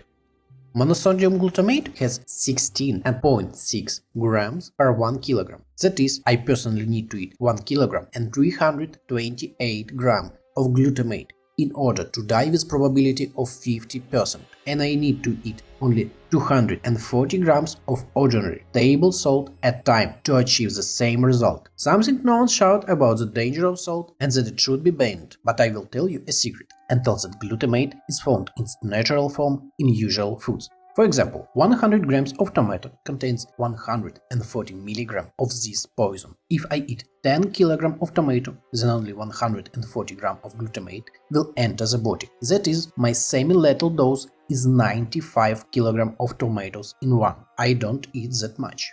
Okay, what other foods are rich in glutamate? Champignons 180 mg per 100 g of product, broccoli 170 mg, walnuts 660 mg, soy sauce 1 gram, Parmesan cheese 1.2 gram. Here you might have a question: why the heck do Italians add this chemical to their cheese? And the joke is that they don't add it. Milk also contains monosodium glutamate. And when the head of Parmesan ripens for 1-3 years, it loses moisture and all the dry substances that were in the original cheese begin to concentrate. And because of this, the content of glutamate in finished product increased, and it gives such a rich and spicy taste. It takes about 16 liters of milk per 1 kg of Parmesan. For reference, something similar to Parmesan began to made in Italy around the 13th or 14th century AD, and its modern form appeared in 17th century. And glutamate could be isolated in its pure form only in 1908.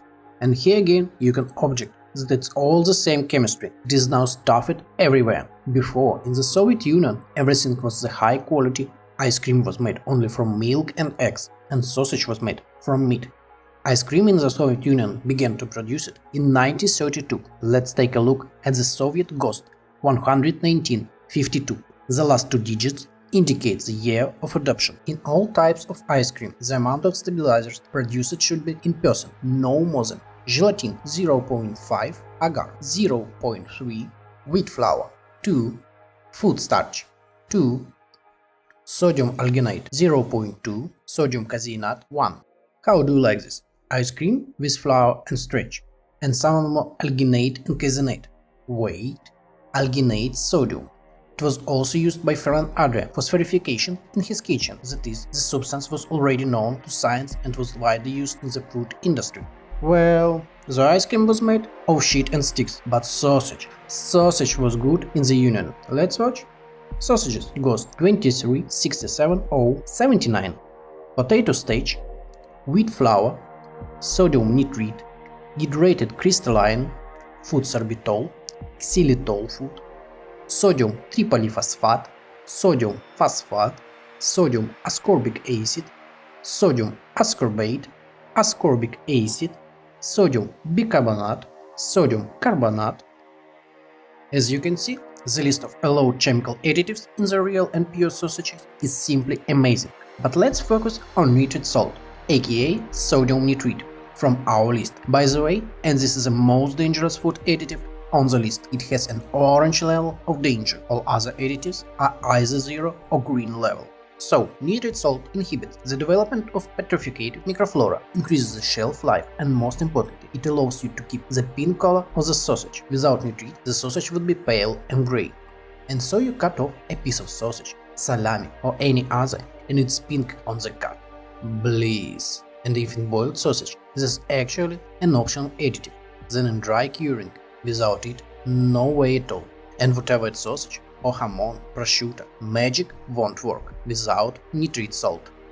But some, especially stubborn ones, will be able to object that I make sausage at home myself and don't add any chemicals to the sausage. It's stored for a long time, incredible tasty, we eat it with the whole family and distribute to our neighbors. My bunny, at home you can even let tomato juice through a vein. And if you're a huge meat processing plant in which sausage are prepared, then you're simply obliged to comply with sanitary standards and technologies. I explained on my fingers. If the buyer was poisoned by your sausage, then he will not buy it again. This is understandable. But if he is principled and persistent enough, then you can get a lawsuit. But you need to understand that the meat plant produces tons of sausage, and if poison occurs, then massive. And this is a class action lawsuit. The media love such suits. Well, the demand of sausage will fall, but it won't matter anymore. Because after mass poisoning and even with public outcry, your production will simply closed by sanitary services until the circumstances are clarified. If you are the manager of the enterprise and decide not to put nitrate salt in case of large volumes, since you are all such eco and organic, then you are fool. because in the event of mass poisoning, you will pray that FDA will not detect E. coli, Salmonella, typhus, plague, coronavirus. This little bacterium is Clostridium botulism and got its name because of the word botulum in Latin, which translates as sausage. This little soulless beast does not even need air to live and breathe, and she loves to live in sausage, canned meat and fish, but she can also live in a jar of pickles. The tin can in which the Clostridium lives swells, the pressure inside grows. Such canned food shouldn't be eaten under any circumstances. Therefore, the disease is called sausage and not canning, since the sausage does not visually change it in the presence of botulism. As a result of vital activity, Clostridium produced botulinum toxin, which if enters the body and it can get with the food, then fun begins with your nervous system, up to death. It can be cured, but you have to act quickly. Immediately call the ambulance, and while the ambulance is on the way, you go and empty your stomach with 2 fingers in your mouth. Then if you manage to get to the hospital, then you will have 2 days with gastric lavage through a tube and 10 liters of enema. Enemas are not a joke. It's very important to clear the entire digestive tract of all remnants of contaminant food. And to avoid all this, it's enough to add just a few milligrams of nitrate salt, not grams, namely milligram, in terms of 1 kilogram of sausage. With other infectious diseases, the picture is no better, but the chance that you will die is much lower, and you can safely continue to cook sausage at home without adding terrible chemistry and eat everything natural. This doesn't mean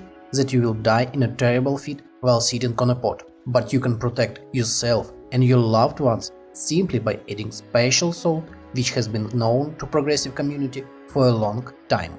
Okay, if she is so useful, then why does she have an orange danger level? I explain. When heated to temperature about 150 degrees, it can turn into N-nitrosamines, and these are already strong carcinogens, and this increases the risk of oncology. Do you like to eat scrambled eggs with fried sausage in the morning? You're at risk. Everything I said about meat processing plants applies to restaurant as well. If a mass poisoning occurs in restaurant, that's it. Put out the light. Bad news travels much faster than good news, and that's a fact. It's good that episodes of mass poisoning don't happen so often in modern world, but it's precisely because of this that such news quickly spreads through the city, especially among the regular guests of the establishment.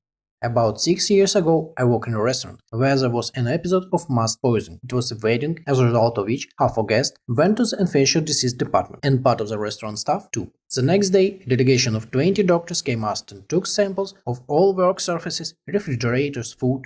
1 week they went every day, all the staff were tested and other delights. On the same day, local TV channels with cameras were already filming our restaurant. If you take any nutritional supplement that molecular scientists used, it turns out that its history of use by mankind goes into the past. People use them for a long time, and this did not negatively affect their life expectancy. The third eye did not grow, and the skin was not covered with scales. Let's go back to our list. Lecithin was isolated in pure form back in 1845 from egg yolk. Xanthan was discovered in the 1960s in the United States and has since been certified as safe. Increases the viscosity of liquids and helps retain moisture. It is used in the preparation of sauces and purees. Gelatin was first obtained in the 18th century. Gelatin is obtained from the digestion of animal or fish bones. Also capsules with fish oil. Here the shell is made of gelatin. As in other drugs with such a shell, gelatin forms dense jellies. Agar-agar, like gelatin, has gelation properties, but it was discovered in Japan back in 1658 and is made from algae. Agar is allowed for vegans. God forgive you. Sodium alginate was first studied and described in 1860 and is made from algae. Participates in spherification. The zinc itself is very useful for digestive tract. Calcium lactate, produced since the 18th century. It also participates in spherification, but it also used in medicine for calcium deficiencies. It is added to chewing gum as a strengthened tooth enamel. Kappa-carrageenan, gelling agent. On an industrial scale, production began in the 1930s, although there are evidence that carrageenan was used in China as early as the 7th century BC. It is made from red algae. The World Health Organization has approved it to use even infant formula for newborns. Transglutaminase, popularized in the 1990s by Heston Blumenthal, used to glue meat products. Nitrit salt. Here I have already explained in detail. Explosive caramel. This is ordinary caramel which is saturated with carbon dioxide, like a sparkling water. Do you drink soda? Nothing bad is happening to you. Where carbonate caramel, when you put it in your mouth, it starts pitch on your tongue, like a sparkling water. Maltodextrin. Another name for molasses or modified starch. It's obtained either by processing with food acids or by heating ordinary starch, used as a thickener for sauces and purees. Albumin. This is an isolated egg white in the form of crystals, used as a foaming agent in confectionery. Isomalt, a form of sugar that is very malleable when heated and can be used to make transparent sugar spheres or to glaze fruits and nuts. Glucose is a form of sugar known since 1747, used in confectionery. Pectin, produces mainly from apples and beets. It's used as gelling agent and thickener of fruit purees, marshmallow marmalade. Pectin will remove toxins from the body, suppresses petrifictive microflora in the body, and lowered cholesterol levels. Monosodium glutamate, a flavor enhancer that was isolated in its pure form back in 1908 and began to be used and consumed even earlier. Citric acid appeared in its pure form in 1784, used as an acidifier in cooking and confectionery. So this is what turns out all the terrible chemistry at all not chemistry? Yeah, guess it. Most all supplements are made from plants and algae, natural products. And I would like to say a huge thank and bow to all chefs of high molecular cuisine who 20 years ago believed in the scientific approach to cooking. Special thanks to old grandfather Nicolas Courti and his younger colleague Hervé Tis, who were able to strike a small spark which later flared up into a raging fire that could change the approach to food. Nicolas Courti died in 1998 before he could see the full dawn of his molecular cuisine. Hervé Tis is still alive and well and continues to work on new technologies, improve food processing techniques, and continue to promote the scientific approach in the food industry. But how is it what? Now molecular cuisine has disappeared as such. I will repeat, as I said before, the elements and techniques from molecular cuisine are still used and have become a part of modernist cuisine. But now, there are no specialty molecular restaurants. In 2010, the Italian Ministry of Health passed a law banning the use of chemical additives and liquid nitrogen in restaurant kitchens, as the Italian government stated, for the safety of its citizens. The most absurd thing is that in industrial enterprises, all these additives are allowed to be used as before. But this is strange. That, detective, is the right question. But even stranger is the ban of liquid nitrogen. Liquid nitrogen is used for flash-freeze food, to glaze desserts faster, or to produce instant ice cream in front of guests. Do you know what happens to liquid nitrogen when it heats up? It turns into a gas and enters the air. It's probably very dangerous, and that's why it was banned. Yeah, the air we breathe every day is 75% nitrogen. Do you know how liquid nitrogen is produced? It's literally taken from the air, liquefied and purified from other gases. There's simply no harm. And why were additives banned in restaurants? Because as we found out earlier, they are all of natural origin and not do harm. Even if you take a pack of chips, it always inflated with nitrogen, so that during its transportation, the chips inside the package don't break and turn into dust, and so they don't oxidize with oxygen and are crispy when you open the package. You might think the deputies in Italy are no different from their counterparts from other countries. They just do some kind of nonsense. To understand why, we need a little background. What does the world remember? The 90s. The end of Cold War, the fall of the Berlin Wall, the collapse of the Soviet Union, and the spread of the European Union. The borders of entire countries began to simply disappear, and the process of globalization began. This is when the unification of the economy, culture, politics around the world and culture from one region begins to penetrate into another region and back. And as a result of globalization and cultural exchange in Italy, interest to their own cuisine began to fall. Why go out for pizza or pasta when there's delicious sushi and rolls around the corner? And around the next corner there's McDonald's with Coca-Cola, and across the street there's old French restaurant, and there's a molecular restaurant in the city center. And it's clear that the older generation will go to Giuseppe's Trattoria to eat bolognese and ravioli, but the young people will already think about burger with cola. And the fact is that molecular cuisine and cuisines of other countries began to take guests away from restaurants of national cuisine, and chefs with harsh and even hostile criticism of modern science-based cuisine began to appear on national Italian TV channels. Italian chefs began to accuse her of destroying an already perfect own kitchen. Since Italy is a tourist country with its own customs and rich and colorful national cuisine, the politicians saw about it and decided to ban the trendy and popular destination exclusively in restaurants in order to preserve their traditions, as perhaps in the future this could lead to the fall of Italian culture. And you need to understand, if the popularity of Italian cuisine falls in Italy, then it will fall over the world. Well, to hell with him, you might think, but if the whole world starts cooking less pasta and pizza, then sales of Italian cheeses, prosciutto, salami will fall, and this will lead to the closure of jobs and the fall of the economy. And all this can happen simply because of the decline in popularity of national cuisine and traditions.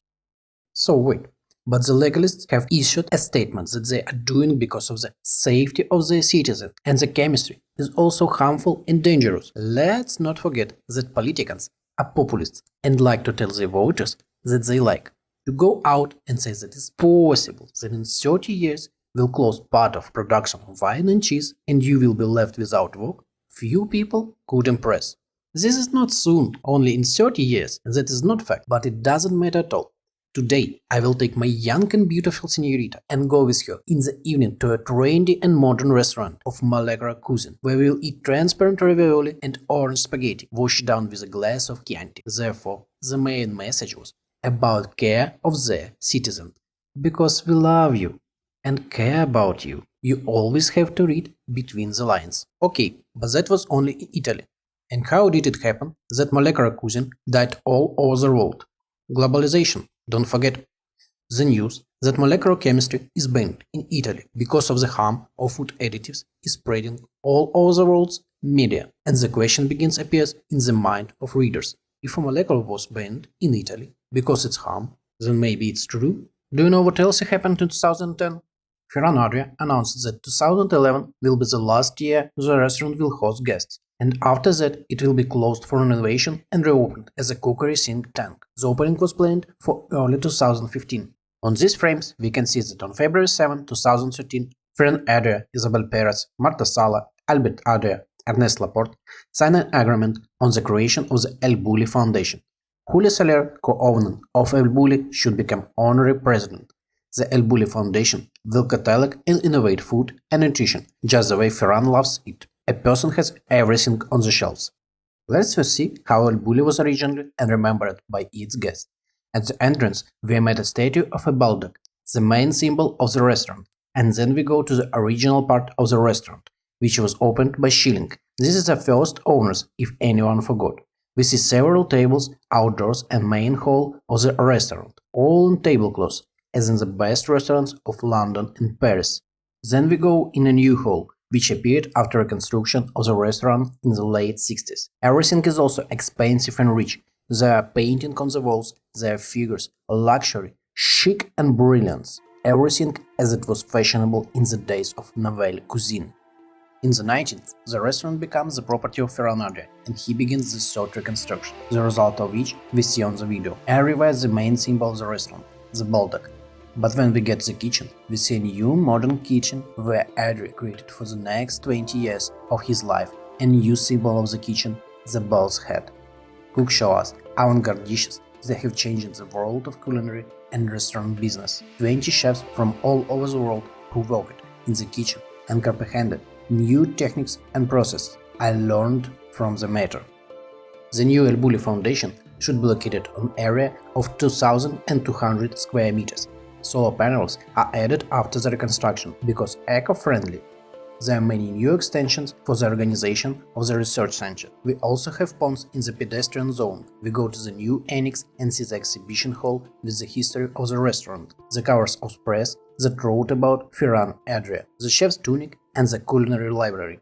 Also near the pond there is a passage to the grotto, in which the cinema is located. where they will show films about the restaurant, the path it has traveled, and all the new trends that it will show us yet. There is another hall in the complex, which is dedicated entirely to the history of ElBulli and the Schillings family, and here the young and curly-haired Ferran flashes. The diarium deserves special attention, a place full of light, space for work, comfortable workplaces, and shelves with cookbooks. This place was conceived as a think tank, a place where you could be inspired by ideas and create with your colleagues. Naturally, you can't do without conference room. Ferran Adria talks standing near a huge screen and tells visitors about the work done, that they have already achieved, and what are their plans for the near future. And with his colleagues and employees, he can brainstorm and choose an advanced direction where the whole team will move. Another separate hall is a tasting room for guests who want to touch the grate. As planned, the tour was supposed to end here, where the chefs prepare dishes according to their Adria recipes. The guests of the complex had to fully experience the history, the context, and in the end get a gastronomic pleasure and sip the history. And at the end of the journey, there's a shop with merchandise. Merch? Good idea! And of course, the complex must be environmentally friendly, with its own wind farms, geothermal stations, water supply. As a separate resource that operates on the basis of the ElBulli Foundation, this is Bullipedia. As you can guess from the name, this is a digital encyclopedia that contains all the products and recommendations on how to process, prepare and combine with other products. The main idea is to train, help and inspire young chefs and experienced chefs. This grandfather is damn genius. Look, just fucking concept, sweetie. When I was preparing this material, I read the watch about the foundation. I want to drop everything and fly to the City of Roses to touch this greatness. The history of this place is so interesting. But in 2011, ElBulli received the last guest and never opened again. Why did this happen? Because the whole world carries you in its arm. You are recognized living genius. Your restaurant was the best in the world 5 times. You are declared the best chef of the decade. What can go wrong? In fact, the restaurant has been unprofitable since 2000. It worked in the red. We recall that he opened the ElBulli Carmen Research Center in 1999 when he bought 220 square meter room. What did they do? Catalogization of the entire menu, the studies and photographs. It all cost money, a lot of money. Pay for the work of clerks, photographers, arrange logistics, put equipment in the office, buy food and so on. These are all expenses. At the time of 2008, 42 cooks worked in the restaurant, as well as waiters, administrators, dishwasher, cleaners, and everyone has to pay a salary and pay bills for electricity, water and gas. And I remind you that the restaurant is open only 6 months a year. And how can you work for 10 years at loss and not die of hunger? Where to get money from? Remember, ElBulli Carmen, he also generated the main profit. Yeah? How so? Minutes ago you said something completely different, you may think. Ferran's business was that he sold his face and the restaurant helped him in this. And Carmen published books, catalogs, scientific works, which were a source of income, since these books were literally was their weight in gold. They wanted to both chefs to be on trend and try to experiment with new fashion trends themselves, as well as the loyal restaurants visitors and gourmet from all over the world. The complete ElBulli catalog 1983-2011, consisting of 6 volumes, is currently on sale for €725, which is slightly cheaper than a dinner for 2 at the Noma restaurant. And Ferran still has a lot of other books about food, desserts, wine, which can be bought even now on his official website. In addition, remember I told you that they launched their own line of flavored oils, and that's not all he produced. There was also a line of texturas. This is some magical powders that created molecular magic. He is such a drug dealer, he sold a book that teaches you about molecular cuisine, but you won't be able to repeat it without these additives. But where can you buy them? That's right, Ferran. When you are in the avant-garde, you are a creator of something new and people want to learn from you. They will buy your products from you. Merch? Good idea. From here profit was generated, and this provided income for subsequent research and production, and the restaurant simply allowed to trade his face and expand its audience. In 2010, Ferran realized that he was a legend. Everyone who is associated with haute cuisine already knows about him. His name is on everyone's lips and everyone follows his work. With such a balance of power, why do we need a restaurant that is unprofitable? And the chef in the same year announced the closure of the restaurant after 2011 season, with a subsequent reconstruction and opening the ElBulli Foundation, and earn money already on tourist and excursion. Plan brilliant, like so much else that Adria did. He literally bet all his chips on red. But he miscalculated, black came out. We are still in 2010, and this is truly a fateful year in the life of Ferran Adria. What events have taken place in the world? ElBulli was the first in the ranking of the best restaurants in 2002 and 2006, 7, 8 and 9 years, and in the 10th year it's ranked second. And who took the first place? A small but very cozy restaurant with 40 seats, which is located in the north of Europe, in the city of Copenhagen. And if you have carefully watched our film, then you already know that is Noma. And Noma will repeat the success in 2011, 12 and 14. Adria did not notice that the trend has changed. Molecular cuisine was no longer so interesting and innovative, since everyone who wanted it already tried it and treated not as something new and breakthrough, but simply as fun. But Nordisk Mad became a new trend. It was on the hype. It has become fashionable to promote your own fuck-known tender cuisine. But it so happened that it was in the year 2010 that the Italians prohibited the use of magic powders in the restaurants of their country in order not to let their national cuisine die. And I suspect that they themselves, without realizing it, also fell into the trend, local trend. Since this year it has become fashionable to promote their national cuisines. And what happened next, I told you. People began to believe that food additives were dangerous to health, and articles began to appear in leading publications around the world that molecular cuisine was dead.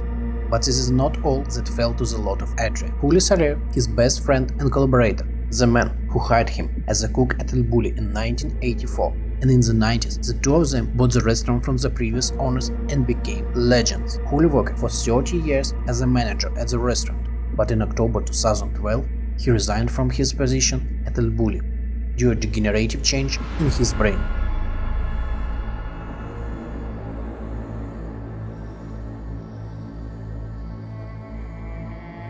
On these frames, we see how the contract is signed, and among the signers was Marta Sala. This is the wife of Julio Soler. We see that Soler became the honorary president of the organization as a sign of respect and love for this man. In July 2015, Julio left forever, leaving his best friend himself in this whole world.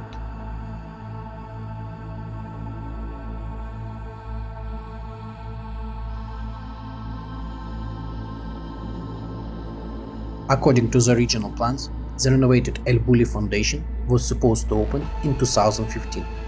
But this didn't happen. This has not happened so far. The video, which was published on the official YouTube channel in 2018, we can see that the construction is still going, and the project has already changed towards simplification.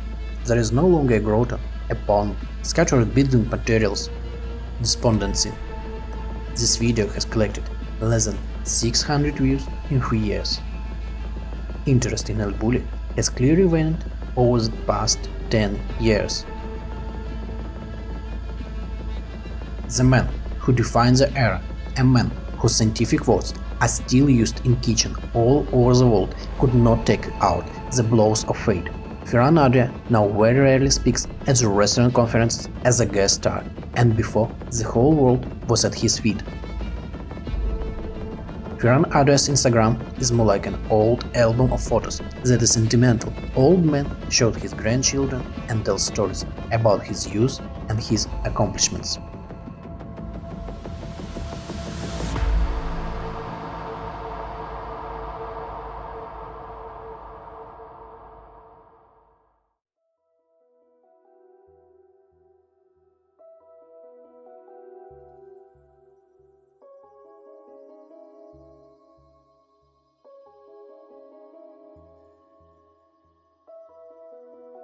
As you may have noticed, culinary trends go hand in hand with the changes that are taking place in the world. Why was Redzepi able to climb up with his local cuisine? Now, if I show you these two graphs, what do you see here? constant growth. What do you think it is? This is graphs of the growth of alternative energy in the world. Specifically, here is the wind and solar generation of electricity in the world. So wait, what the hell is this here? How can this be connected? In our global world, everything is connected and intertwined. Here our story suddenly jumped to 1997 in Japan, where the protocol was adopted in the city of Kyoto. What is the Kyoto Protocol? This is an international agreement that aims to reduce greenhouse gas emission and develop renewable energy sources. The protocol entered into force on February 2005, and if we return to clean electricity generation graphs, we will notice that after 2005 the rapid growth of alternative energy begins. The fact is that even then it became clear that the impact of man on nature has become colossal, and every year the amount of emissions only grew. For example, from 1970 to 2000, the annual level of greenhouse gas emission grew by about 1.3% per year, and already from 2000 to 2010 the growth was 2.2% per year. And this, according to ecologists, has become a real problem that must be solved now, because in the next 50 years it will be simply not breathe.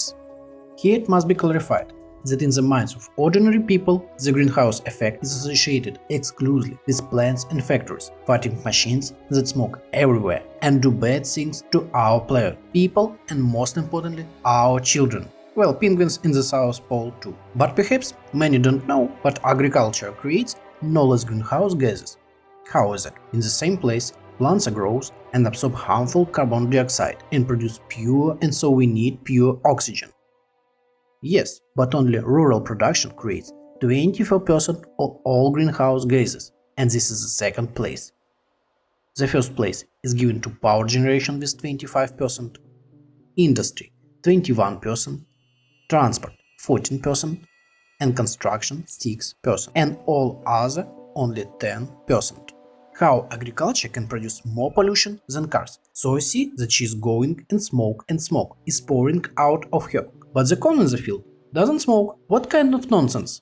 By itself, the crop that grows in the field doesn't pollute nature, but the fertilizers that are used in cultivating are very polluting. To produce them, it's necessary to burn fuel, which heats the raw material and concentrates the fertilizers into granules. And there are phosphorus, potash, and nitrogen fertilizers, and all use fuel combustion in production.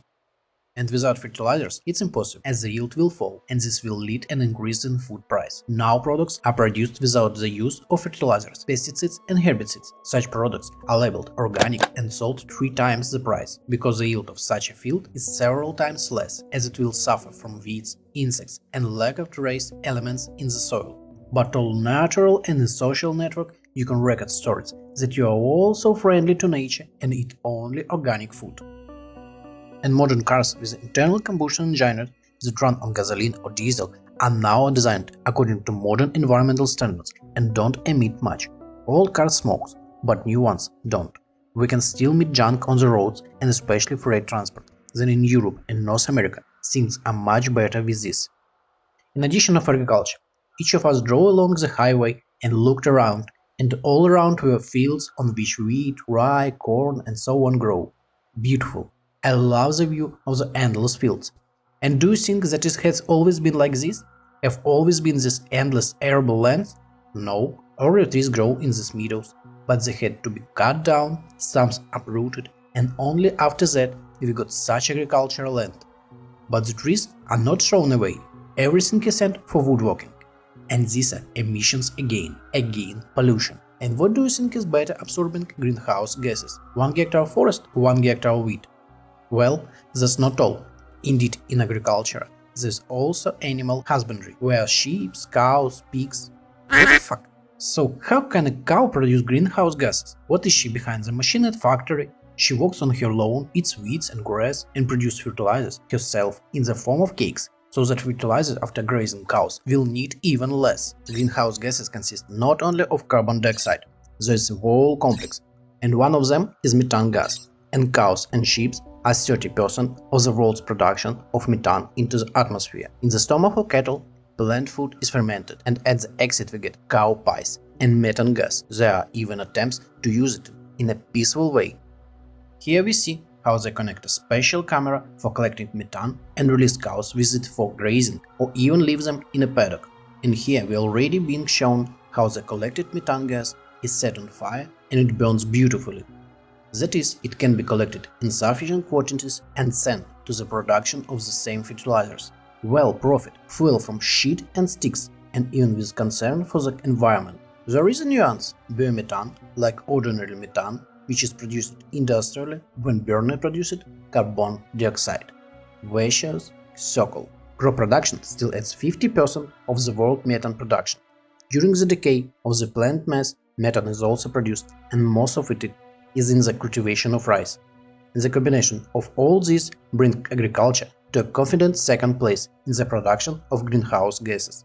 And now, knowing all this, we can return to Rene Redzepi, a man who loved to walk through forests and fields and collect wild herbs, roots, berries and nuts, and actively promoted respect for nature. Firstly, it was a completely new direction. No one had done it before. He became an innovator. And as we saw with Ferran Adria, everything new and innovative attracts attention. Secondly, a good coincidence in time. 2003, the opening of Noma. 2004, a manifest for the promotion of local northern cuisine. And already in 2005, the restaurant receives its first Michelin star. And this is already enough to start talking about you.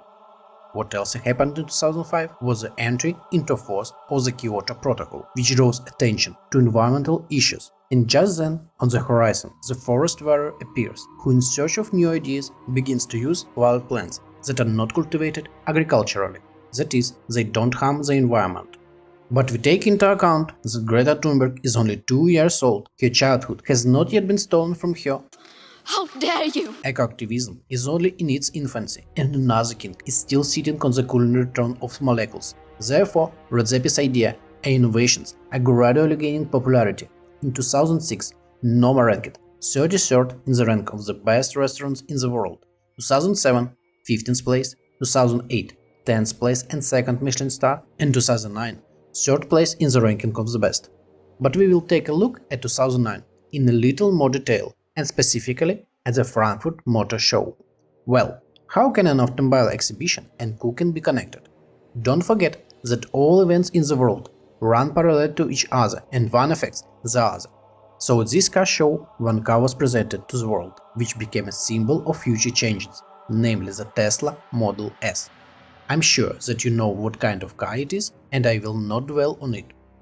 Tesla receives a $465 million loan from the US government in 2010 and $100 million from Google and other companies a year earlier. When you can raise $500 million of investment in electric toy on wheels at once, it attracts attention, including the attention of eco-activists, who will shout on every corner that this is it, our safe and environmentally friendly future. And this is turned draws attention to the ecology itself and the entire of green movement. And who was the main green in the restaurant industry? Rene Redzepi. And yes, it's clear that his popularity was already growing, but this gave an even greater impetus to the interest of his person. In 2010, the molecular drum burst, and in its place a new one grew, green from moss and juniper berries. Noma takes first place in the ranking of the best restaurants. Best restaurant 2010 is Noma! Rene Redzepi! Your award awaits! Remember how Ferran Adria presented the project with the updated ElBulli with solar panels and wind farms. The world has changed. The main trend has environmental friendliness, and it was difficult to imagine a better candidate than Redzepi. Remember how Rene Redzepi opened Noma 2.0 with his beds and greenhouses. He just continued to move in this direction. There's a demand for it. It is now on the hype. Noma is once again the world's best restaurant in 2021, receiving a 3rd Michelin star and special Michelin Green Star award. Even Michelin caved in and introduced a special award so that eco-activists are calm that their opinion is important for everyone and the ecology is our common goal. Eco-activists couldn't even imagine that politicians absolutely don't care about ecology and they just pretend that it matters. The only thing that matters is the well-being of themselves and then of the voters. Now, if we say a war would start in Europe between such fictional and hypothetical countries as Ukraine and Russia.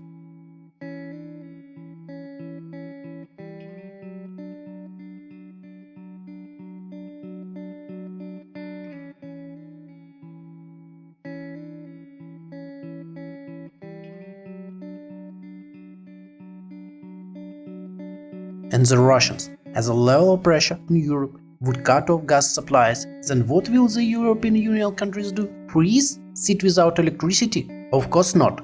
This is a problem and it needs to be addressed. How to quickly solve such a problem? Uncorking old coal mines, blowing dust from coal-fired power plants and burning such harmful and dangerous coal.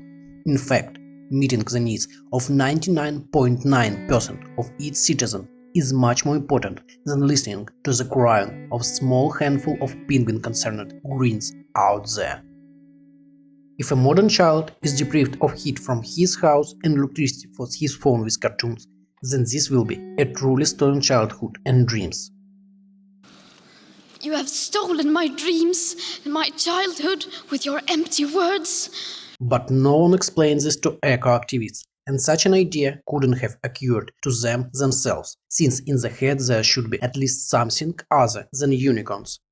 How dare you!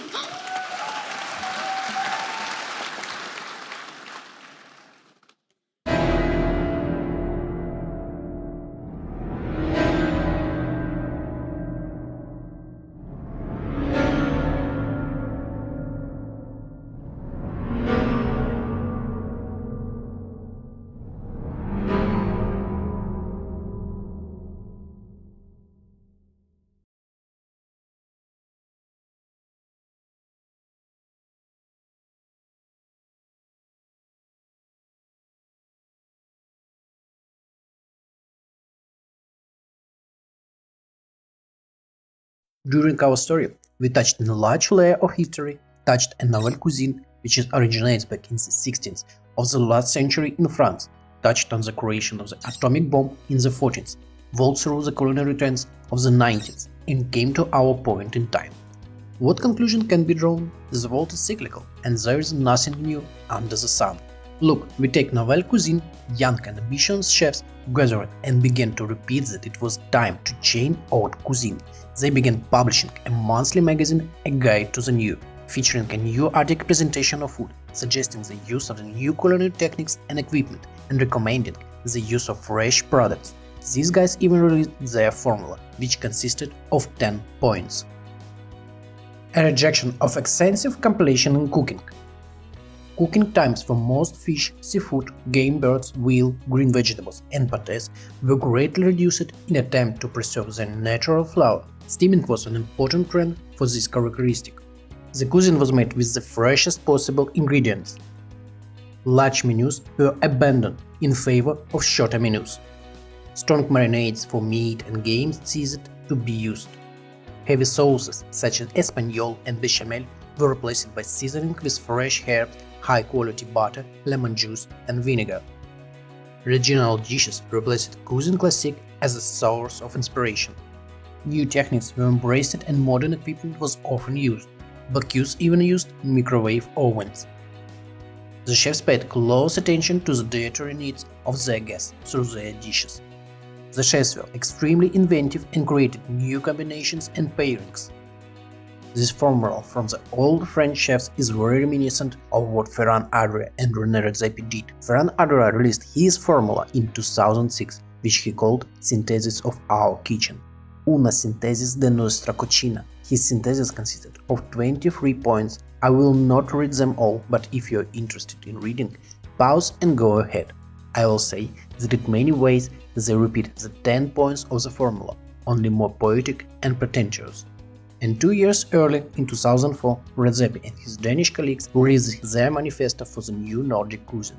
And this manifesto is also a chewing and rethinking of the formula of the French, only in terms of a new and modern trends in the world. Like I said, there is nothing new under the sun. And so not only cooking. If you take the same Tesla, an electric car existed before. They were produced at the dawn of the building car 100 years ago, but they lost the race with Ford and internal combustion engines. As we can see, everyone copies everyone. It's not bad, it's part of the creativity journey. It's very difficult to come up with something truly new and innovative, and when someone succeeds, others want to repeat it in order to touch success and recognition. This happens in all creativity professions. Therefore, 80% of our establishments are similar to each other, with a common concept, the same dishes and similar design.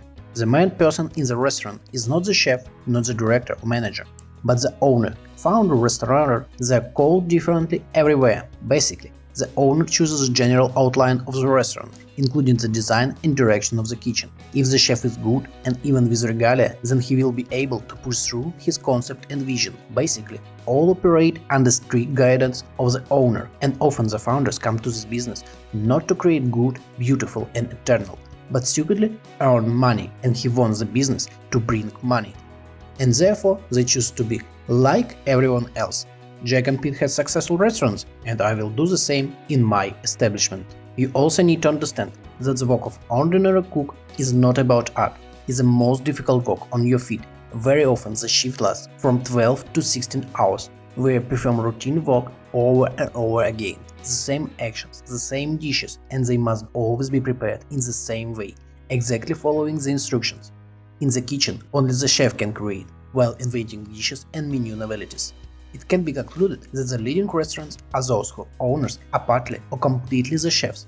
Rene Redzepi, Ferran Adria, Gordon Ramsay, Paul Bocuse, Heston Blumentali, and other eminent guys, who themselves choose the direction of their restaurant and have weight in making such decisions. If everything is run by the owner, then it can turn out to be a swan, a crayfish and a pike.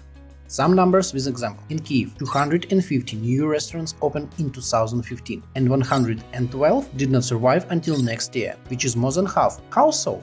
The restaurant industry has become very attractive for investment. On Friday or Saturday you came to a restaurant in the capital, and there's a full house. Tables must be booked in advance. Everyone is sitting beautifully, drinking wine and eating deliciously. For dinner they live in a restaurant from $100 and even more from one person. Perfect. Moreover, a good restaurant is a status thing that allows you to proudly call yourself a restaurateur. As one grandfather said with the Canyon's queen, any cook can run the state, and 52% of such cooks decide to become restaurateurs. And why not? Cook the products, cooked food from them, put a markup by 3-5 times, and sell them. Great plan. Is reliable as a Switch watch. Experienced restaurateur with a twitching eye only smile with the approach to business. The restaurant business is one of the most demanding and complex, on the way of which obstacles of force majeure situations constantly appear. Then the suppliers will fuck up and not bring the necessary products or alcohol. The waiters don't understand who, and yesterday the whole shift of booze after work and didn't come out the next day, or even worse, they are trade past the cash register. Cooks with hand-acid hands cannot fry eggs. The human factor greatly affects the operation of the restaurant, and if the owner is inexperienced, then recruitment errors will be and can be catastrophic. We multiply the human factor by competition and get a closed restaurant in a year.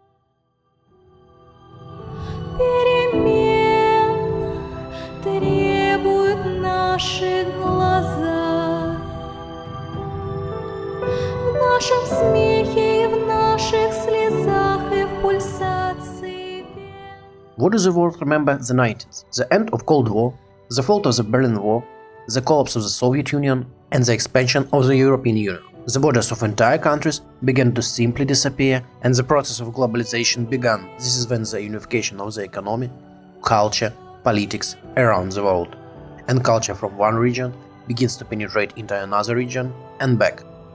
It was a wonderful time, but we have a serious conversation here and discuss important things. Here is a new graph for us. Look, this is the level of the world economy. This period approximately from 1965 to 1990 there is a smooth and natural growth, and already in the 90s growth happens simply cosmically. The economy grows and develops simply incredible. Not in Ukraine, of course, then we had reverse processes. But don't forget, this is a global graph. This is globalization in dry numbers. It looks like this. Growth. What are these two failures? First and Second World War. And as we can see, the First World War led the world into recession.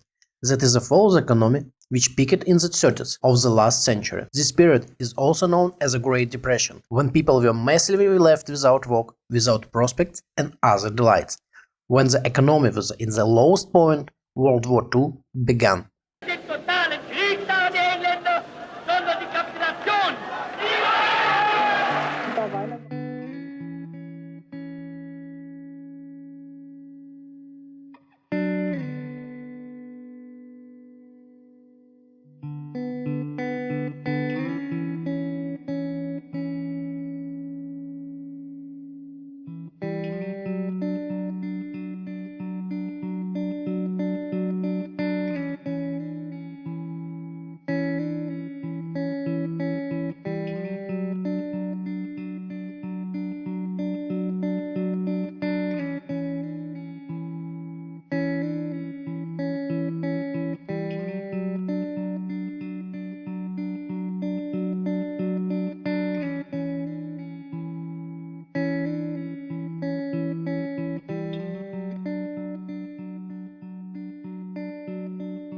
And the most amazing thing is that the world economy was able to return to the level of 1914 only in the 1970s. Everything was fine with the economy in America. Its infrastructure wasn't damaged during the war, the cities were not destroyed, but only the production and industrialization of country increased.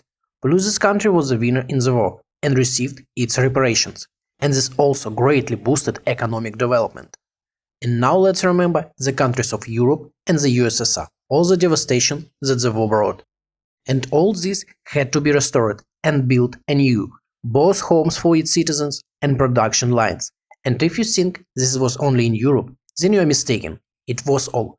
In Asia and Africa, the war was everywhere and destroyed everything. Therefore, the world economy has been recovering for more than 50 years. This period on the chart is shown by the horizontal dotted line. And take a good look. Maybe somewhere else there is such a horizontal line. Yes, this it is. It begins in 2008, the year the global economic crisis began. And since the world economy has been in the recession, and as of 2022, it has not been able to reach the pre-crisis level. And as we know from recent events, she will not be able to do this next year either. Many events influenced the fall of the economy. The bankruptcy of the Lehman Brothers Bank and the mortgage crisis in the United States, and this started the global financial crisis. The trade war between China and the United States, COVID, semiconductor crisis, the disruption of supply chains, this all brings us to the point in time where we are now. This period is called deglobalization. That is absolutely mirror process of the globalization. When countries begin to pay more attention to their economy, they begin to rely less on foreign partners and try to deploy a full production cycle in their territories. If you look at the past period of recession and remember what events took place in the world, then this will help us to make a forecast for now and for the near future. What can be remembered? The coming to power of the fascists in Italy with Benito Mussolini, power in the hands of the Nazis in Germany with their Führer Adolf Hitler. That is, the growth of the national ideas in society and the belief that our nation is the best and the only correct one. Creation of totalitarian states with dictatorship and other similar entertainments of the last century.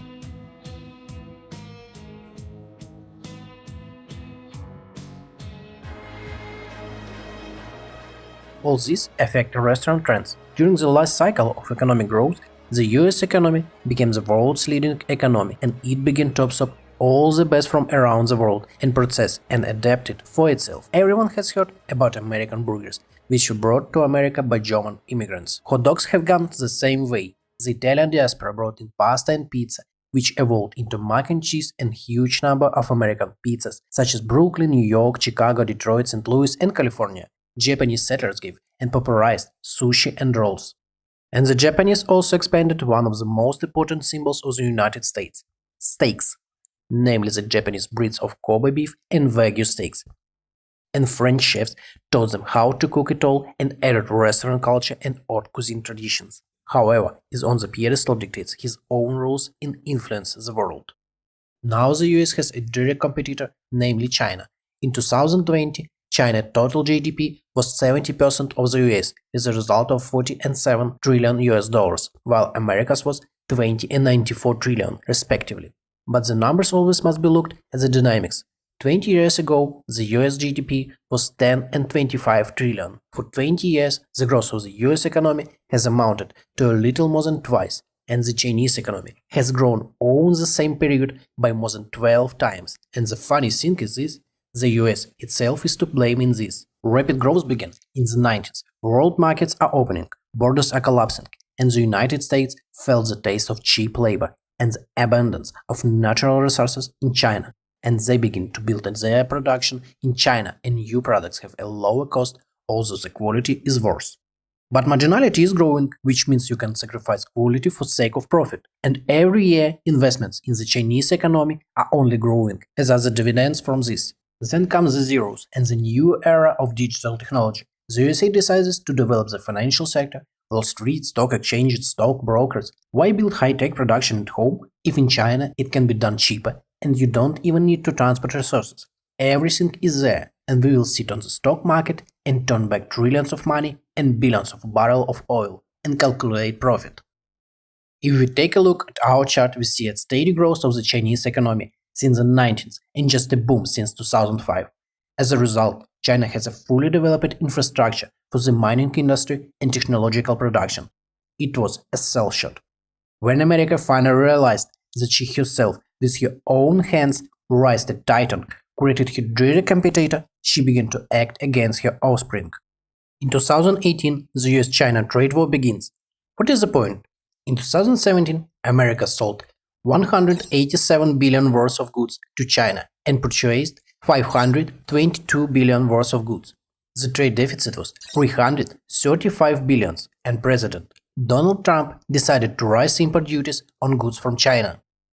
The volume of imported goods remains the same, but China must pay more money for import and sale of goods in America.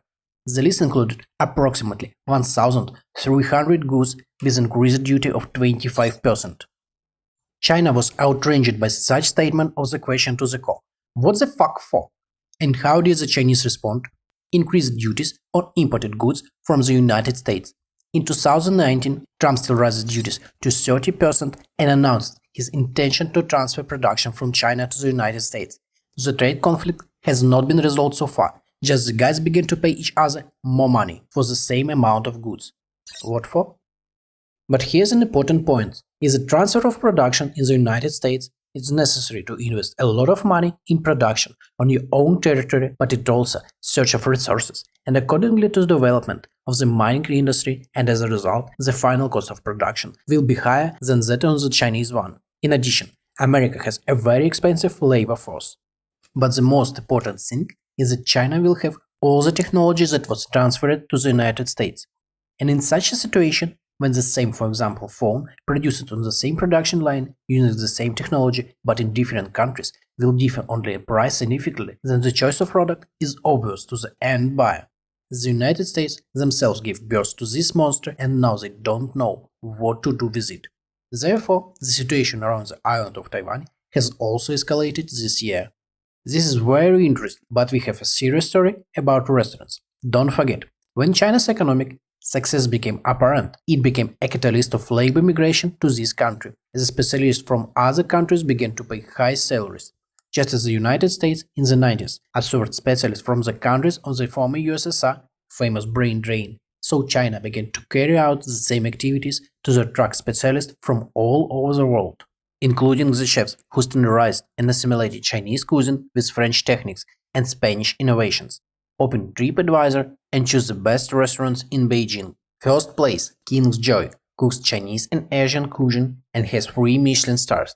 If you look at the photos of the dishes, it immediately becomes clear that the classic Chinese dishes are made in modern style and the interior is a classic French gourmet restaurant, with a touch of Asian culture, and desserts that are indistinguishable in appearance from European ones. But the most interesting thing is the chef Guerin, who cooks only healthy and vegetarian food in his restaurant, and it is the first vegetarian restaurant in the world with 3 Michelin stars. And here's Guerin's quote.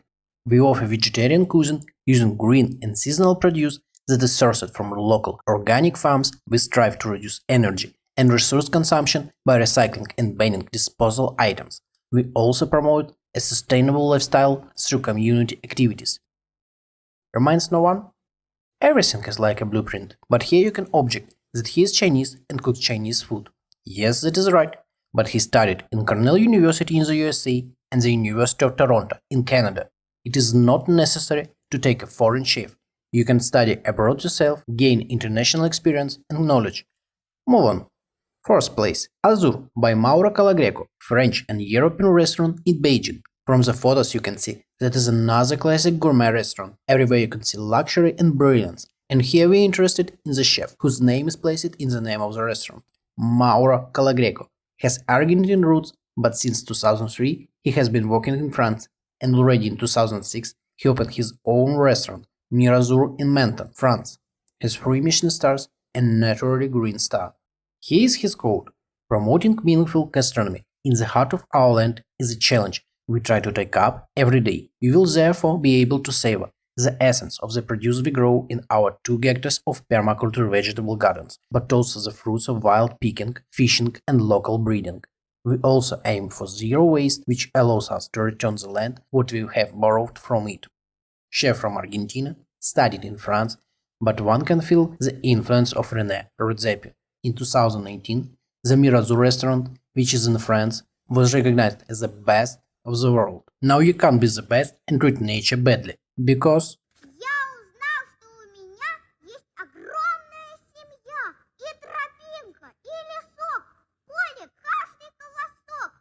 Seventh place, Choice Seafood Restaurant, another restaurant in Beijing whose name features its chef, Sam Choi.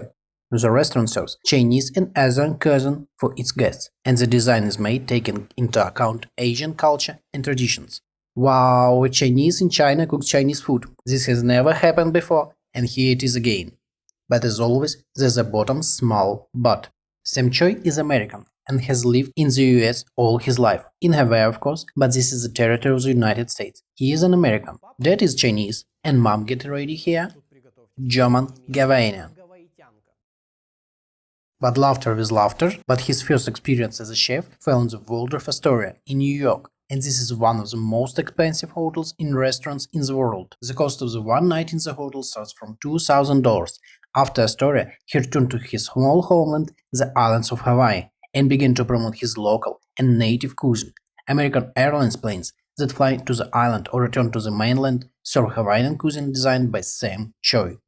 We looked only at 3 restaurants that are in the top 10 in Beijing, and we see that foreign professionals are present on the Chinese market, and these are local chefs with foreign education, but they are still doing a great job of integrating Asian cuisine into European cuisine, and vice versa. Cultural assimilation.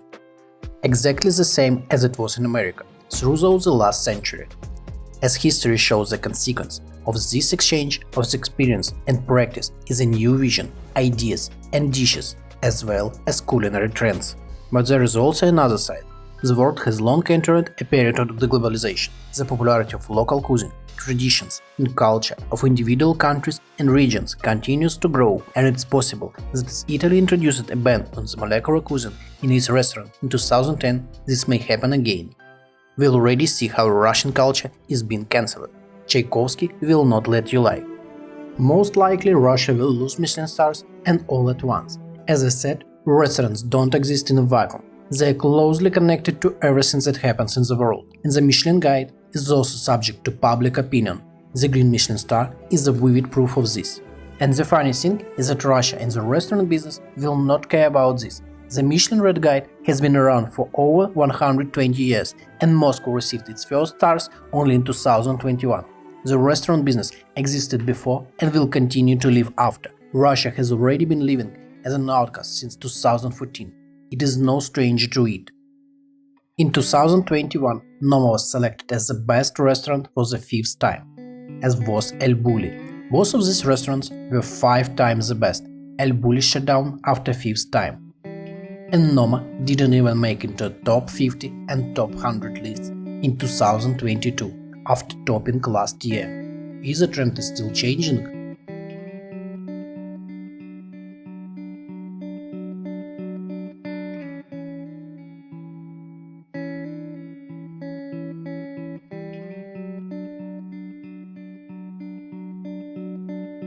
And finally, what I want to say, humanity is always moving forward, and over the past 100 years, this movement has only accelerated exponentially. Everyone is chasing vivid sensations, new technologies and experiences, and each historical milestone had its own leader and heroes who personified it. Our heroes inspired millions of people to new discoveries and innovations, overgrown with followers and imitators who even more accelerated all the changes in our society. Today I showed you how young and ambitious chefs in different parts of the world, in different historical moments, created their formulas, made breakthrough, and gave the world of synthesis of food and science, as well as declared their manifestos and went to unity with nature and the outside world. Each era has been remembered by us for its heroes, who rightfully take their places in the culinary hall of fame. They each in their own way personified and were responsible for the madness that took place in the restaurant world, and still happening. Madness that gave the world delicious food and great service. Madness that burned in the eyes of people when they comprehended all the new culinary trends. Madness, echoes that are heard to this day in restaurants around the world in our hearts. And we are also a part of this history. We are residents of the CIS countries, also with a slight delay We also grew up watching how modern restaurants with fashionable culinary trends burst into our lives. Now we are on the verge of the changing the whole world, both politically and economically. And what heroes will see in the coming new world, we will find out very soon. The wait is not long. Haute cuisine lasted more than 200 years and cuisine classique only 60 years. Then it was replaced by nouvelle cuisine, which ruled the ball for about 40 years. Then came the Spanish alchemist with the molecular cuisine, which was trending for 15 years, and then now Nordisk Mad and all its derivatives has been on the throne for 12 years.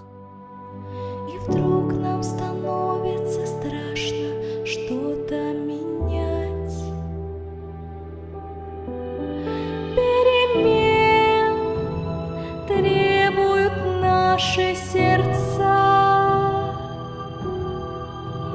перемен требуют наши глаза. В нашем смехе и в наших слезах и в пульсации вен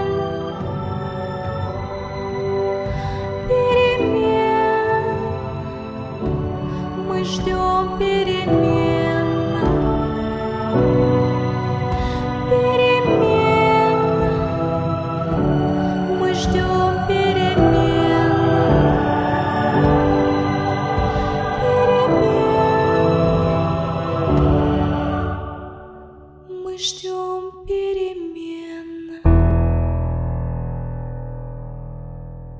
For this film, I was on this t-shirt since I'm a man of science and scientific approach, and in the choice between Adria and Redzepi, I will be in the red and yellow colors.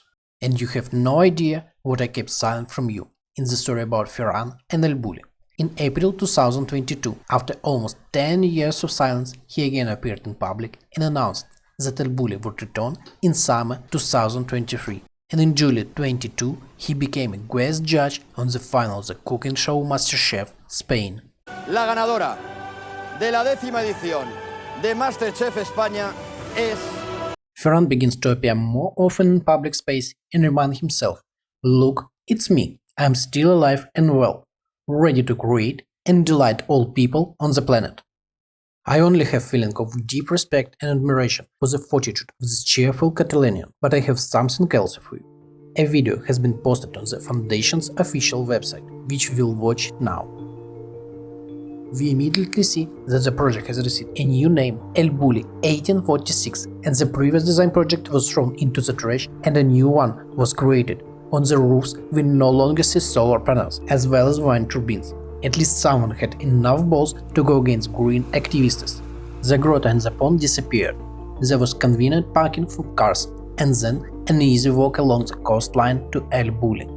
During the walk, guests will be able to observe information boards, stands, shops. This is followed by a renovated and refurbished restaurant facade and the new extensions. It can be seen that work on the new ElBulli continued despite nothing. Adria didn't retire, didn't abandon his dreams and ideas, but continued to move forward, although he corrects his plan, but doesn't stop. He is 60 years old and he moves and burns with his favorite work. Will he able to repeat the success of 2000s, or will take it to the next level? Now the main thing is that he managed to open his updated ElBulli as planned, and then nothing will stop him this time. Thank you Ferran Adria for making our restaurants so tasty and healthy. Thank you for your contribution to this great and common case.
Как в голову вообще... Вкуснота. Да, раз. Вкуснота. Ух, блядь, я надеюсь, что звук, сука, был, блядь, нахуй хороший. Идеальный будет просто охуеть. Бок о бок с изменениями. Нахуй ты стучишь? Сука.